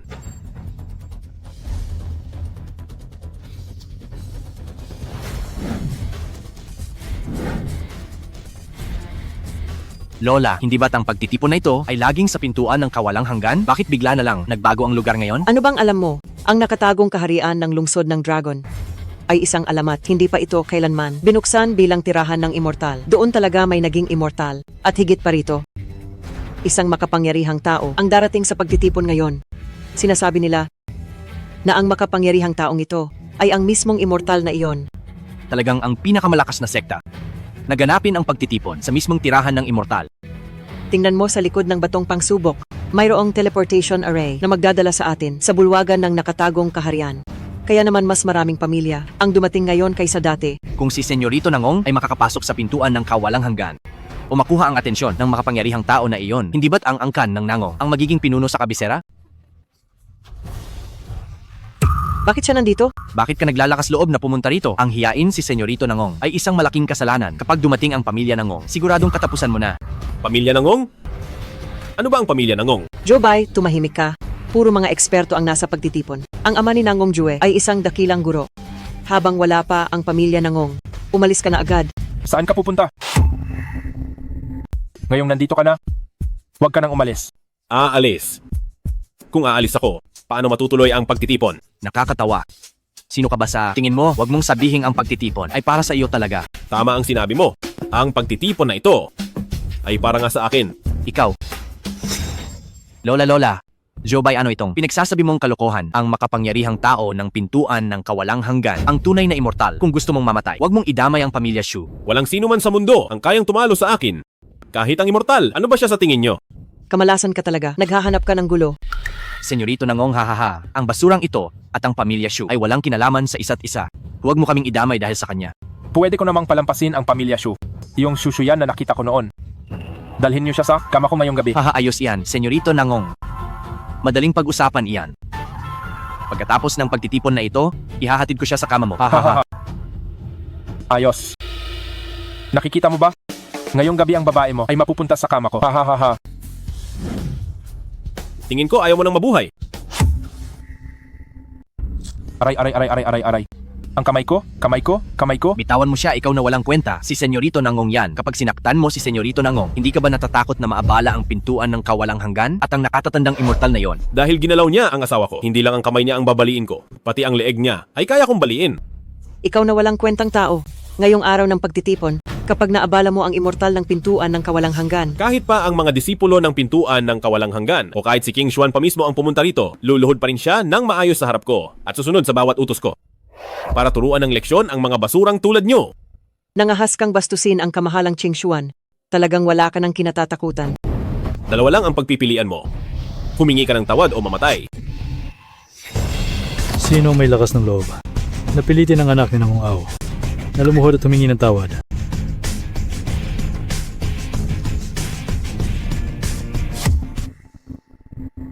Pakawalan mo ang anak ko at hahayaan kitang mamatay ng buo. Kung hindi, ano? Kung hindi ay dudurugin ko ang bangkay mo. Ang punong Nangong ay isang dakilang guro. Ang pumatay ng isang tao para sa kanya ay kasing dali lang ng pagpisa ng isang langgam. Patay ka na ngayong bata ka. Punong Nangong, hahaha, kanina lang ang lalaking ito ay nagsabi na hindi lang niya babaliin ang pulso ni Senyorito Nangong, kundi ang kapal ng mukha niyang sabihin na kahit ang immortal na Qing Xuan ay narito, ay luluhod pa rin sa harap niya at naglakas loob pa siyang magpanggap bilang makapangyarihang tao. Kaya hinihiling ko sa inyo, Punong Nangong, na kumilos na at patayin ang taong ito. Nagpanggap ka pa bilang taong iyon. Napakalakas ng loob mo, bata ka. Bitawan mo na ang anak ko ngayon din at bibigyan kita ng mabilis na kamatayan. Kung hindi, ay magigising ang pintuan ng kawalang hanggan at pahihirapan ka ng mga immortal bago mamatay. Sinasabi mo si King Xuan. Wala siyang lakas ng loob na gawin iyon. Napakasutil mo talaga. Dahil gusto mong mamatay, pagbibigyan kita. Sino ka sa akala mo para hamunin ako? Gusto mong mamatay. Bata, kaya pala napakayabang mo.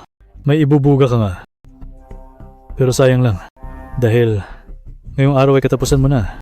Ganoon ba? Kung gayon, uunahin ko na siyang tapusin?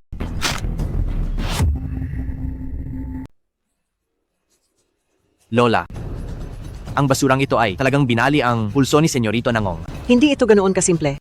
Sinira niya ng tuluyan ang ugat ni Senyorito Nangong. Tanggap pa ang bali sa pulso.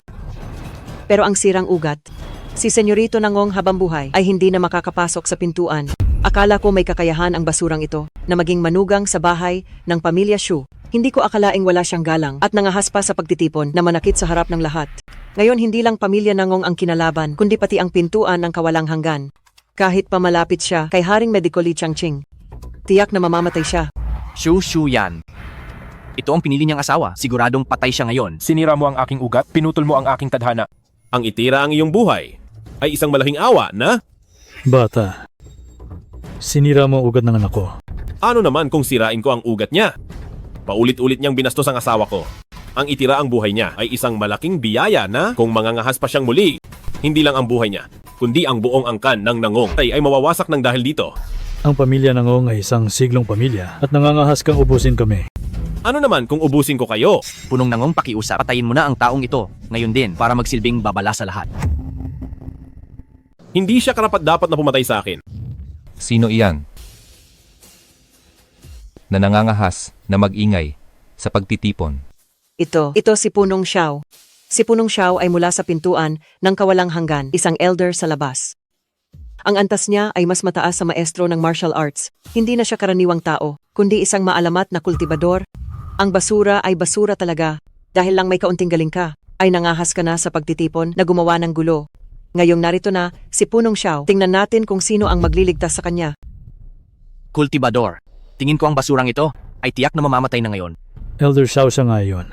Hindi lang siya nagpanggap na makapangyarihang tao, kundi hayagan pang sinira ang ugat ng anak ko. Elder Xiao, kailangan ninyong bigyan ng katarungan ng anak ko. Bata, napakalakas ng loob mo na mangahas na lumaban sa pagtitipon. Wala ka bang respeto sa pintuan ng kawalang hanggan? Wala ka bang respeto kay immortal na Qing Xuan sa iyong mga mata? Elder Xiao? Elder Xiao, hindi niyo pa ba alam na hindi lang niya binabalewala ang pintuan ng kawalang hanggan, kundi pati na rin ang pintuan ng kawalang hanggan at ang darating na makapangyarihang tao ay hindi niya iginagalang at nagsabi pa ng yabang mo naman. Sabihin mo, magsalita ka. Sabi pa niya, kahit si immortal na Qing Xuan ay makita siya ay kailangang lumuhod sa kanya at sumuko sa harap niya. Ano? Matandang Punong Xiao, sinira ng taong ito ang ugat ng anak ko. At hayagan pang binastos si immortal na Qing Xuan, pati na ang makapangyarihang tao na yon. Pakiusap matandang Punong Xiao, kumilos kayo. Sirain ang ugat ng taong ito para magsilbing babala sa lahat. Bata, huwag mo akong sisihin sa pagpaparusa sa iyo. Sa laki ng kasalanang ginawa mo, dapat ka lang na maparusahan, kundi ay mapapahiya ang pintuan ng kawalang hanggan. Joe Bai, binali mo ang braso ko, sinira mo ang ugat ko. Ngayong araw ay sisiguraduhin kong pagbabayaran mo ito ng malupit. Mukhang masyado akong naging mabait kanina. Bata, anong ginagawa mo? Pinapayuhan kitang bitawan agad ang anak ko. Kundi ay hindi lang ikaw ang mamamatay. Pati sila ay idadamay ko sa libing ng anak ko. Bata, pinapayuhan kitang huwag gumawa ng gulo, kundi ay para sa iyong mga ginawa. Magbabayad ka ng mahal. Binabantaan mo ba ako? Hindi ito banta, kundi katotohanan. Kakampi ng pamilya Xiao ang pamilya Nangong. Kapag ginalaw mo si Senyorito Nangong, kalaban mo na ang pamilya Xiao at ang buong pintuan ng kawalang hanggan. Bata, aminin ko na may kakayahan ka nga. Pero sa harap ng matandang Punong Xiao, wala lang ang galing mo. Pinapayuhan kita na kapag ginalaw mo ang anak ko, kahit isang hibla ng buhok, lahat na may kaugnayan sa'yo ay kailangang mamatay. Ikaw na walang kwenta ka. Talaga bang gusto mong ipahamak ang pamilya Xu? Hindi ba ikaw na walang kwenta? Kung gusto mong mamatay, huwag mo kaming idamay sa pamilya Ashu. Sinabi ko na sa inyo noon pa na kahit ang sinasabi ninyong immortal na Qing Xuan ay darating, kailangan niyang lumuhod sa harap ko at sumuko ng lubusan. Ano nga ulit ang sinabi mo? Hindi ko kasi narinig ng malinaw. Pakikinggan mo ng mabuti. Kapag ginalaw mo ang anak ko, kahit isang hibla ng buhok, lahat ng may kaugnayan sa iyo ay mamamatay.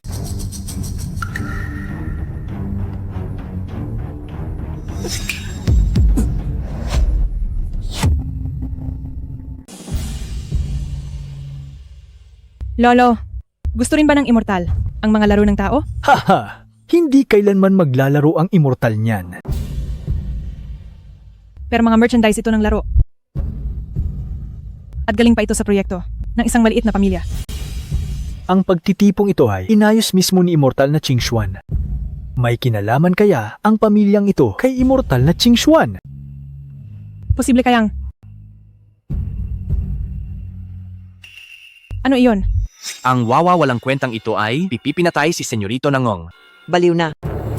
Baliw na talaga ang taong ito. Sa harap ni Punong Nangong at ni Punong Xiao, pinatay niya si Senyorito Nangong.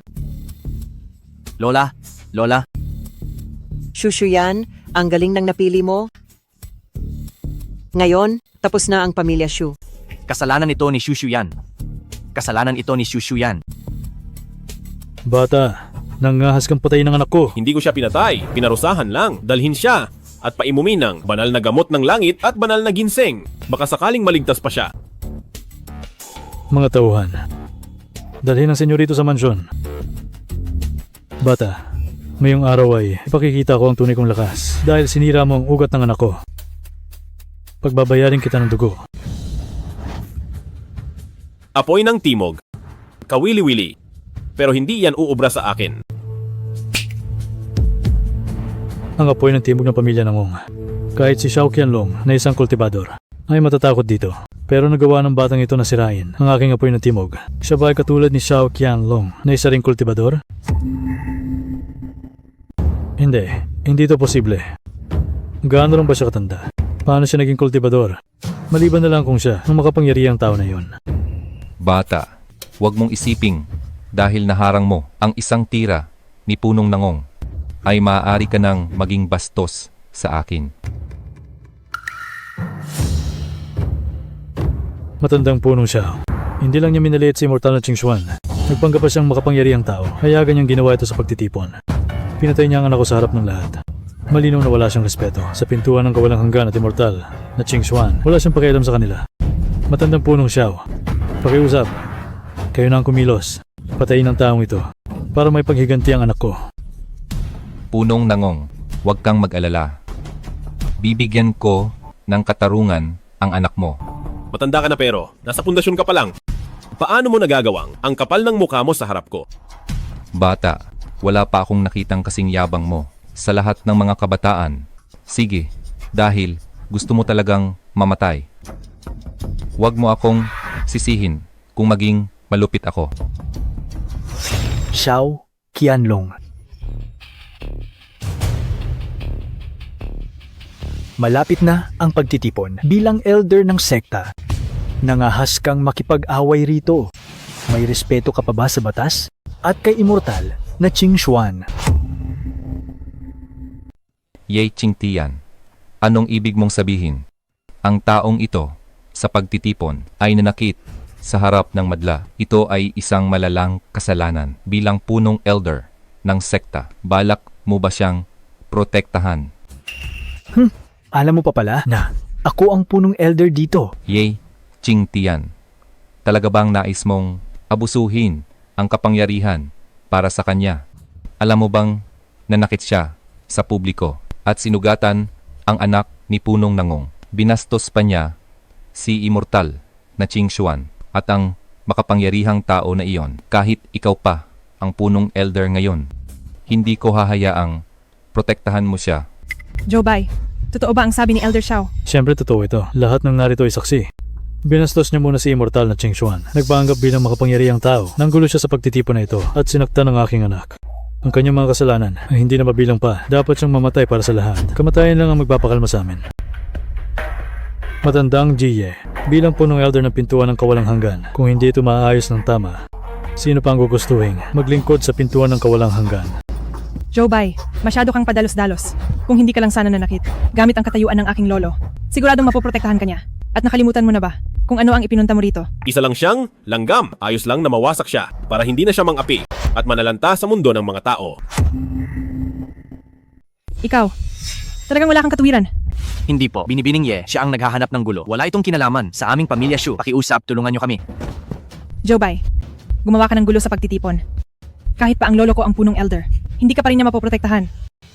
Bata, binastos mo ang immortal na Qingxuan, pati na ang makapangyarihang tao at nanggulo ka pa sa pagtitipon. Ngayon ayon sa aming batas, tatanggalin ko ang iyong antas at babaliin ang iyong mga buto.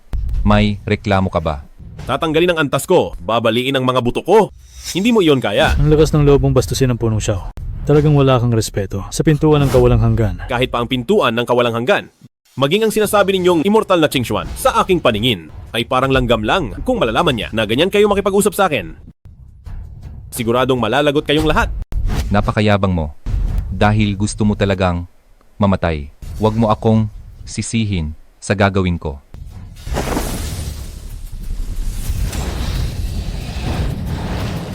Siyam na dragon ng langit.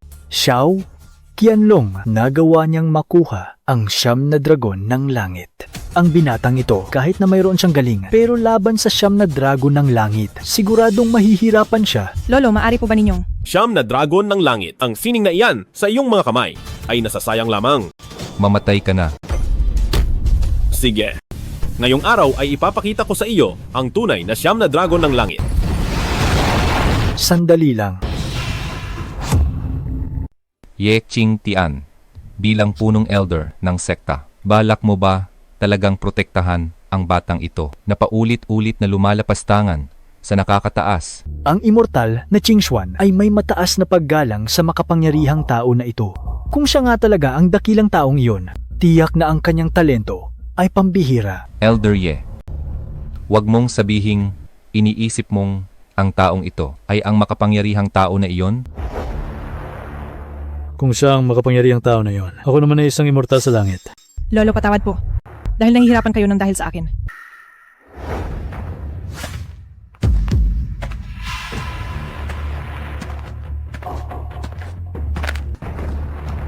Ito ang batong pangsubok. May 3 pagsubok sa loob nito.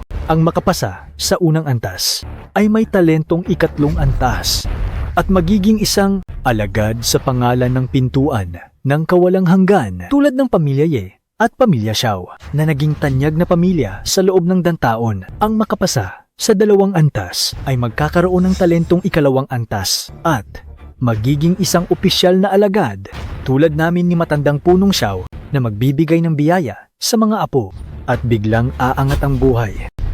Tungkol naman sa ikatlong antas, kung ito ay talentong unang antas, magpapakita ito ng 3 kulay, katulad ni Ching Cheng na tinanggap ng immortal na Qingxuan bilang alagad sa pangalan. Pagkatapos ng pagtitipon, ay formal na magiging mag-aaral at magiging opisyal na tagapagmana ng immortal na Qingxuan. Sa oras na iyon, kahit ako ay kailangang magbigay galang kay Ching Cheng. Hindi ko akalaing si Binibining Ye ay may talentong unang antas. Tila may magpapatuloy na sa pamilya Ye. Oo, si Binibining Ye ay may ikatlong antas na ugat. Ang likas na galing ng Diyos niya ay mas matindi kaysa kay Elder Ye. May pag-asa siyang makamit ang kawalang hanggan. Pero lolo, sa loob ng batong pangsubok na iyon, ang tagabantay ng lagusan sa unang antas ay... Mabuti. Talagang prangka si Punong Ye. Tama. Kung siya nga ang makapangyarihang tao na iyon, tiyak na pambihira ang kanyang likas na galing ng Diyos. Hindi lang isang antas, baka kahit 3 antas pa ay madali lang niyang malalagpasan. Dahil walang reklamo, si Punong Nangong. Bata, maglalakas loob ka bang subukan ito? Bakit hindi ako mangangahas? Sana, pagpasok mo doon, ay manatili kang buhay. Joe, bye. Ang lahat ng ito ay kasalanan mo ring basura ka. Kapag hindi ka nakapasa mamaya, tingnan natin kung paano katatapos. Kung ano ang itinanim ay siyang aanihin dahil sayabang mo naman sa pagtitipon. Kailangan mong pagbayaran ang iyong mga sinabi.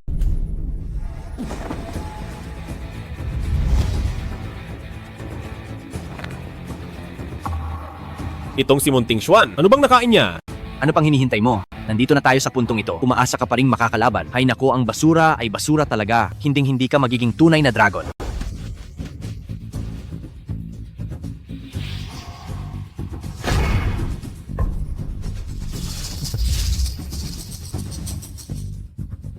Nasa loob na ba ako ng lagusan? Akala mo ba, talaga, ililigtas ka ni Ye Ching Tian? Dinala ka lang niya sa mga kamay ko. Zhou Bai, ako ang tagabantay ng lagusan sa yugtong ito. Lolo, bakit mo ito ginagawa? Si Elder Xiao ang tagabantay ng unang lagusan. Paano ito makakayanan ni Joe Bai? Siya ang unang naging makapal ang mukha, kaya dapat niyang harapin ang bunga nito kung talagang may kakayahan siyang pumasa. Pagkatapos ng unang lagusan, dapat ay kumilos na ang pinuno ng sekta. Panganib ito para sa kanya. Pero pagkakataon din niya ito. Pero ang tagabantay sa mga sumusubok ay sumusukat lang ng talento at hindi dapat nananakit ng malubha. Pero pagdating kay Zhou Bai, hindi titigil si Elder Xiao. Kung ganoon, nasa kapalaran na niya iyon. Ang elder sa labas na nagbabantay ay hindi dapat pumapatay ayon sa batas, pero mukhang wala kang balak sumunod. Napakayabang mo. Hindi mo lang minaliit ang immortal na Qingxuan. Nagpanggap ka pang makapangyarihang tao. Kung hindi kita papatayin dito, hindi mapapawi ang galit ko. Pinigilan ako ni Ye Ching Tian kanina. Pero ngayon, wala nang magliligtas sa'yo.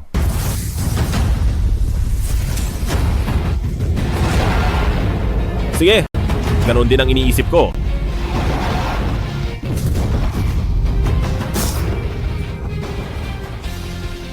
Paano mo mahaharangan ang siyam na dragon ng langit. Ang siyam na dragon ng langit ay ako mismo ang nagturo kay Munting Xuan. Kaya sa tingin mo, bakit kaya ko? Hindi maari. Imposible ito. Ang iyong siyam na dragon ng langit ay iba sa akin. Peke ang sa iyo. Sige, nangahas kang nakawin ang aming lihim. Mas mabigat ang iyong kasalanan. Naisip mo ba ang posibilidad na ako ang tinutukoy mong makapangyarihang tao? Ang aking siyam na dragon ng langit, hindi lang ikaw. Pati ang sinasabi mong immortal na Qing Xuan ay hindi makakapantay.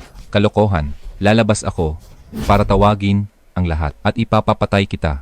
Bakit hindi mo ako patayin sa antas na ito? Hindi mo ba ako kayang talunin? Ikaw? Sige na! Dahil gusto mong lumabas, ihahatid na kita. Pero hindi ko alam kung ang palad ko ay makakayanan mo. May nakapasa na sa unang antas. Hindi lang ito pagpasa, tinalo niya ang tagabantay ng lagusan at dinurog ito ng direkta. Sino ang taong ito? Bakit hindi ko siya mahulaan? Bakit wala pa ring balita? Lolo, anong oras na ba? Nagagawa mo pang maglaro? Bakit hindi ako pwedeng maglaro? Sa tingin ko, i-download mo rin ang nakatagong kaharian ng lungsod ng dragon. Mag-level up tayo bilang isang grupo. Sa tingin ko, baka hindi mo pa matalo ang isang matanda na gaya ko. Lolo, Huwag kang mainipin. Ano man ang maging resulta, hindi ito lalabas ng ganito kabilis. Lolo.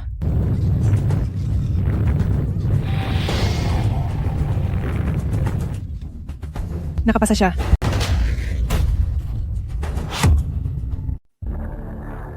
Napakalakas ng loob ni Zhou-Bai. Ye Qingtian. Ninakaw niya ang ating sikretong sining, siyam na dragon ng langit. Kung natatandaan mo pa na ikaw ang punong elder dito, patayin mo agad ang taong iyan. Ano? Nagnakaw ng sining? Lola?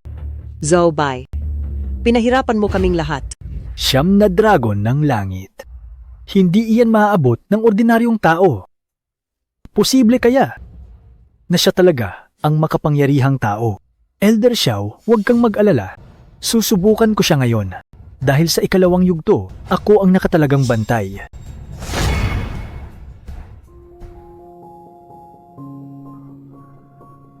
Zhou-Bai, bakit ngayon ka lang bumalik? Shuyan, ayos ka na ba? Ano namang mangyayari sa akin? Pero ikaw, bakit ngayon ka lang bumalik? Sige ha. Kinalimutan mo na ba ako? Paano mangyayari iyon? Mabuti at ayos ka lang. Pakiramdam ko lang. Parang may nakalimutan ako. Ay naku. Sabi ko na nga ba? Buti pinaalala mo sa akin. Luto na ang mga pagkain. Ihahain ko na ngayon. Shuyan! Bakit mo ako tinatawag? Wala lang. Ako na ang maghahain. Kung ganito lang sana ang buhay natin. Napakasaya siguro. Ang ikalawang yugto ay para sa determinasyon. Para makita kung matatag ang loob, kung malalampasan ang ilusyon. Ang mahika ng ilusyon. Ang pinakamahusay kong galing, iyon lang pala ang gusto mo. Wala lang pala iyon. Dahil ang mga kabataan, ang kanilang puso. Hindi naman ganoon katatag. Zhou-Bai, handa ka bang habang buhay? Na makasama ako sa ganitong buhay? Ako. Hawak ko na ang kumpanya ngayon. Tinanggap ka na rin ni Lola. At sa hinaharap, magkakaroon din tayo ng sariling anak. Sabihin mo na kung papayag ka. Zhou-Bai, kapag pumayag ka sa yugtong ito, talo ka na. Sige ba? Sige. Zhou-Bai, talo ka pa rin. Ito pala ang iyong ikalawang pagsubok. Medyo kawili-wili ito. Ikaw, hindi ka nalito ng ilusyon. Ako? Nalito ng ilusyon? Ang dapat na nalito rito ay hindi ba dapat ikaw? Ano? Papaanong nangyari ito? Hindi mo kailanman inakalang mananalo ako. Kaya gumawa lang ako ng ilusyong gusto mong makita. Naniwala ka sa aking pagkatalo, Elder Ye? Masyado kang nadala? Paano nangyari iyon? Kailan mo ito ginawa? Ang iyong ilusyon. Paanong mas malakas ito sa akin? Ang iyong ilusyon? Napakagaling ba nito? Sa kapangyarihan ng immortal, hindi lang ilusyon. Kahit ang paggawa ng munting mundo ay napakadali lang. Immortal. Sige na, oras na para lumabas sa ikalawang pagsubok. Ang ilusyon ni Lolo ay nasa rurok na. Mahihirapan si Joe Bai rito.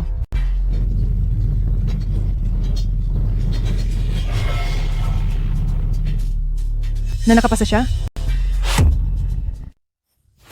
Nakalampas siya. Paano nangyari ito? Naintindihan ko na. Siguradong ikaw yun. Yeah, Qingtian. Alang-alang sa'yo, pinagbigyan mo ang batang ito. Lolo. Lolo, anong nangyari sa'yo? Pinghong. Ang galing mo, Ye Qingtian. Sa harap ng nagnakaw ng ating sining, nagawa mo pang magpigil? Naaalala mo pa ba na ikaw ang punong elder ng pintuan ng kawalang hanggan? Ito ba ay totoo? O isang ilusyon lamang? Ano? Si Joe Bai, nagtagumpay ba siya? O nabigo? Hindi, mali. Gusto ko ba siyang magtagumpay? O gusto ko siyang mabigo? Nagtagumpay siya. Hala Lolo, anong nangyayari sa'yo? Elder Ye, hindi mo naman siguro ito ginagawa para lang pagtakpan ang pagbibigay mo? Ang ilusyon ni Zhao Bai ay higit pa sa akin. Posible kaya? Posible kayang siya talaga ang makapangyarihang tao? Elder Yi, may hangganan din ang pagbibiro. Si Joe Bai, siya talaga? Kung siya nga ba iyon, malalaman natin sa ikatlong pagsubok dahil ang nagbabantay doon ay... Nalagpasan na naman ang ikalawa. Sino ang taong ito? Kahit ako, hindi ko malaman ang kanyang pagkatao.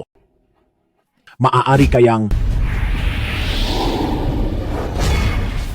Sino ang pumasok ng wala sa oras sa nakatagong kaharian ng lungsod ng dragon? Ay naku.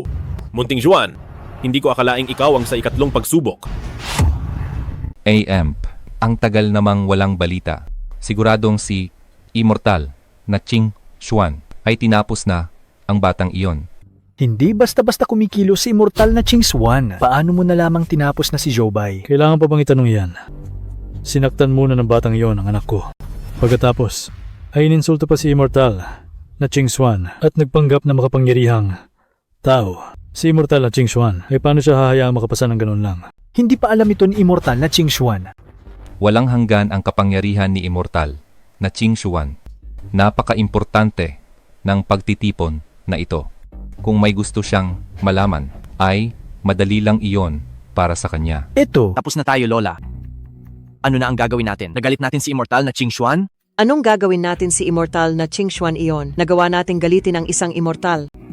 Lahat ng kalahok sa pagtitipon na ito, pumasok na sa nakatagong kaharian ng lungsod ng dragon. Ang tagal namang walang balita. Siguradong si Immortal na Qing Xuan ay tinapos na ang batang ito. Pinapapunta na tayo para makita ang makapangyarihang tao. Wala na tayong dapat pang alalahanin kay Zhou Bai. Masyado ko bang inasahan si Joe Bai? Huwag na kayong maghintay. Gagamit ako ng mahika.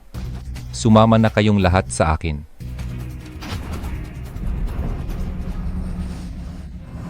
Lola, nasaan na sila? Ang antas ng lahat. Hindi ba sapat ang aking antas? Bakit napakaunpatas ng langit? Lola. Zhou Bai, bakit hindi ka papatay? Huwag mong gambalain ang sarili ko sa paglalaro. Ang yabang mo naman. Xiao Qianlong, alam mo ba ang iyong kasalanan? Immortal na Qing Xuan. Ano ang aking kasalanan? Alam ko na. Hindi namin nagawang paslangin ang batang ito na lumapastangan sa iyo. Kami ay may sala. Immortal.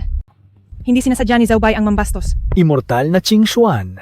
Mahusay ang kakayahan ni Zhou Bai na lampasan ang dalawang pagsubok. Isa siyang tunay na henyo. Sana ay maging maluwag ang Immortal sa kanya. Ay, mali ang sinasabi niyo, Elder Ye. Dahil ba henyo ay pwede nang insultuhin ang pintuan ng kawalang hanggan. Dahil ba henyo ay pwede nang baliwalayin ng Immortal na Qing Xuan. Dahil ba henyo ay pwede nang magpanggap na makapangyarihang tao. Huwag niyo pong kalilimutan, Elder Ye, na kayo ang punong elder ng pintuan ng kawalang hanggan. Napakatapang nyo.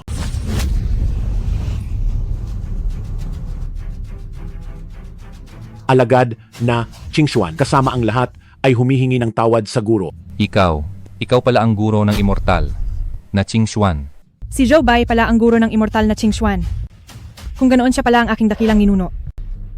Hindi ko akalain, minaliit ko ang tunay na pagkatao ni Ginoong Zhou. Kung hindi dahil sa pagtanggap ng aking kapangyarihan mula sa guro, ang iyong alagad ay matagal na sanang naging alabok. Ngayong sinalubong namin ang pagbabalik ng guro. Hinayaan pa naming malapastangan ang guro ng ganito. Tumayo na kayo. Masusunod po, guro. Mahal na guro, ano ang dapat gawin sa mga taong ito? Pangalawang kapatid, iligtas mo ako. Tunay ngang nabuhay ka ng 10 buhay. Hanga ako sa immortal na muling nabuhay. Bilib ako sa iyo. Ngonghen, ikaw na traitor, hindi ka pa pala patay. Ha, hindi mo inaasahan, no? Hindi lang ako buhay. Sa ilalim ng pinuno ng sekta, naging napakalakas ko na. Ngayon kahit siya pa, ay hindi ko nakatapat. Walang talo ang pangalawang kapatid ko. Bakit siya kakampi sa kanya? Paano niya nalaman ang siyam na dragon ng langit? Kung hindi dahil kay dakilang Elder Nangong na nakuha ko ang tiwala ng matandang ito. Ang matandang ito ay hindi kailanman ibibigay ang siyam na dragon ng langit sa akin. Xiao Qianlong, ang iyong mga nagawa at antas ay naglulukuhan lang kayo ni Ngonghen, hindi ba? Ngayon mo lang naintindihan. Huli na ang lahat. Papatayin kita para sa kamahalan, rebelding alagad.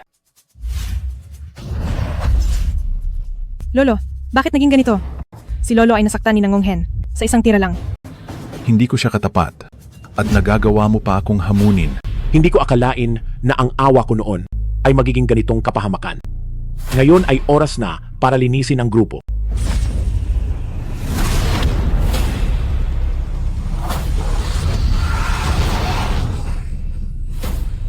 Gagamitin na ni Immortal na Qingxua ng siyam na dragon ng langit. Si Ngonghen ay tiyak na mamamatay. Malakas ba ang siyam na dragon ng langit? Sining nalalamon sa langit.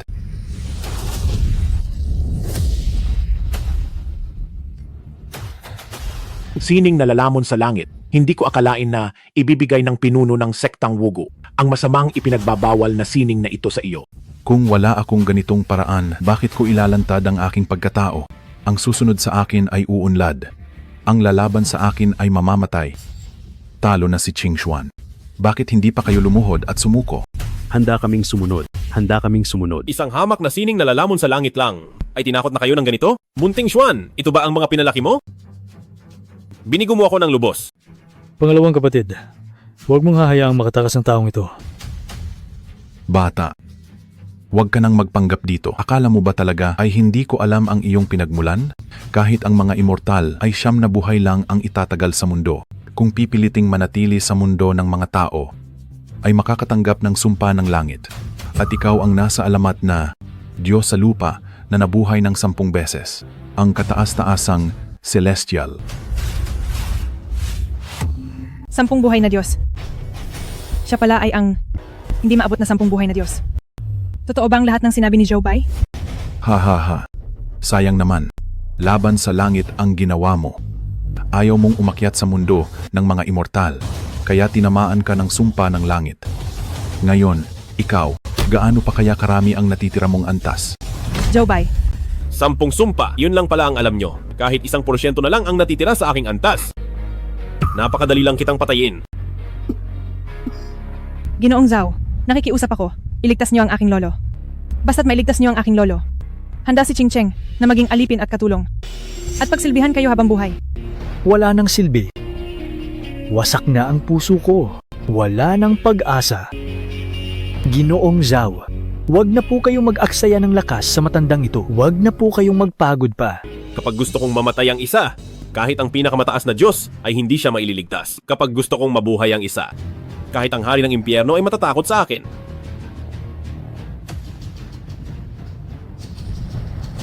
Ang kapal ng mukha mo.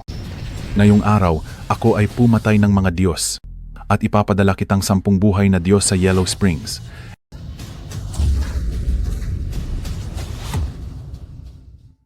Maliit na bagay lang, nagmamagaling ka pa. Paano niya ito nagawa?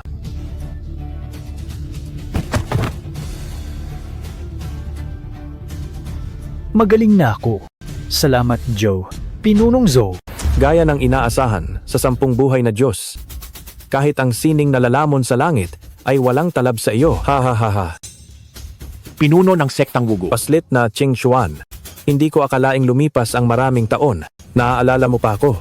Ngayong araw, gagamitin ko ang katawan ng batang Nangong para harapin kang muli. Wu Xingyun, anong balak mong gawin? Anong gagawin? Siyempre kukunin ko ang kanyang 10 buhay na antas. Maraming taon akong nagplano. Hinihintay ang sandaling ito. Gamit ang kanyang 10 buhay na antas, bubuo ako ng daan patungo sa pagiging Diyos. Dapat kayong magalak dahil ngayon ay hindi nyo lang masasaksihan ang pagbagsak ng isang 10 buhay na Diyos, kundi pati ang pagsilang ng isang bagong Diyos. Guro, mauna na po kayo. Kahit itaya ko pa ang aking buhay, pipigilan ko ang taong ito. Ching Xuan, kung hindi ka lang sana nasugatan, baka nakalaban ka pa sa akin. Ngunit ikaw ay may sugat mula sa sining na lalamon sa langit. Hindi mo ako kayang talunin. Bibigyan kita ng isang pagkakataon, patayin mo siya, at hahayaan kitang mabuhay. Kung hindi, mamamatay ka.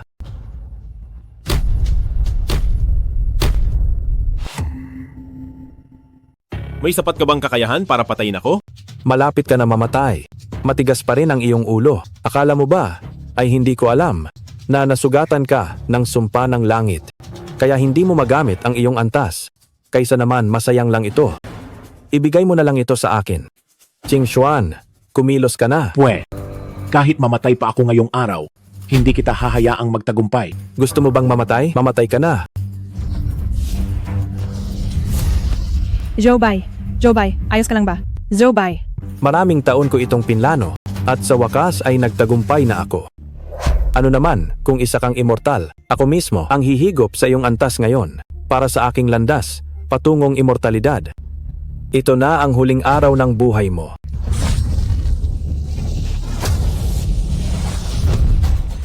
Wu Xingyun, sayang lang ang tanda mo. Hindi ito maaari. Tinamaan ka ng buong lakas ko. Kahit dumanas ako ng sumpa ng langit, kahit wala nang natira sa antas ko, hindi ka dapat lumaban sa akin, langgam. Sinisip-sip mo ang aking antas. Wu Xingyun, akala mo ba hindi ko alam ang plano mo? Ninakaw mo ang aking dugo ng immortal. Sinaktan mo ang aking junior. Pinigilan akong matapos ang dakilang sining. Ngayon ay oras na para magbayad ka. Hindi ako makapaniwala. Ang aking antas, sa wakas ay bumalik na? Pagbati, guro. Maluwalhating pagbati, guro. Pagbati, guro. Maluwalhating pagbati, guro.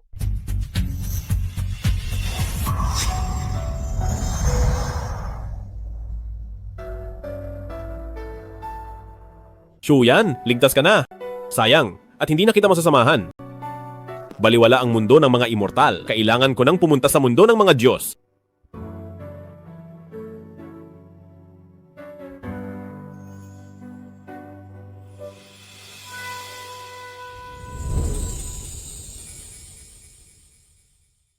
Salamat sa pag-follow. Salamat sa inyong suporta. Salamat sa pag-follow. Salamat sa inyong suporta. Kahit ang mga kaibigan kong hindi naglalaro, alam ang larong alamat na ito. Salamat sa pag-follow. Oo. Napakaganda ng pagkakagawa ng laro. Nakakita ka na ba talaga ng immortal? Siguro. Marahil. Nakakita na nga ako ng immortal. Salamat sa pag-follow. Maaari mo ba akong pirmahan? Gustong gusto ko ang larong ginawa mo.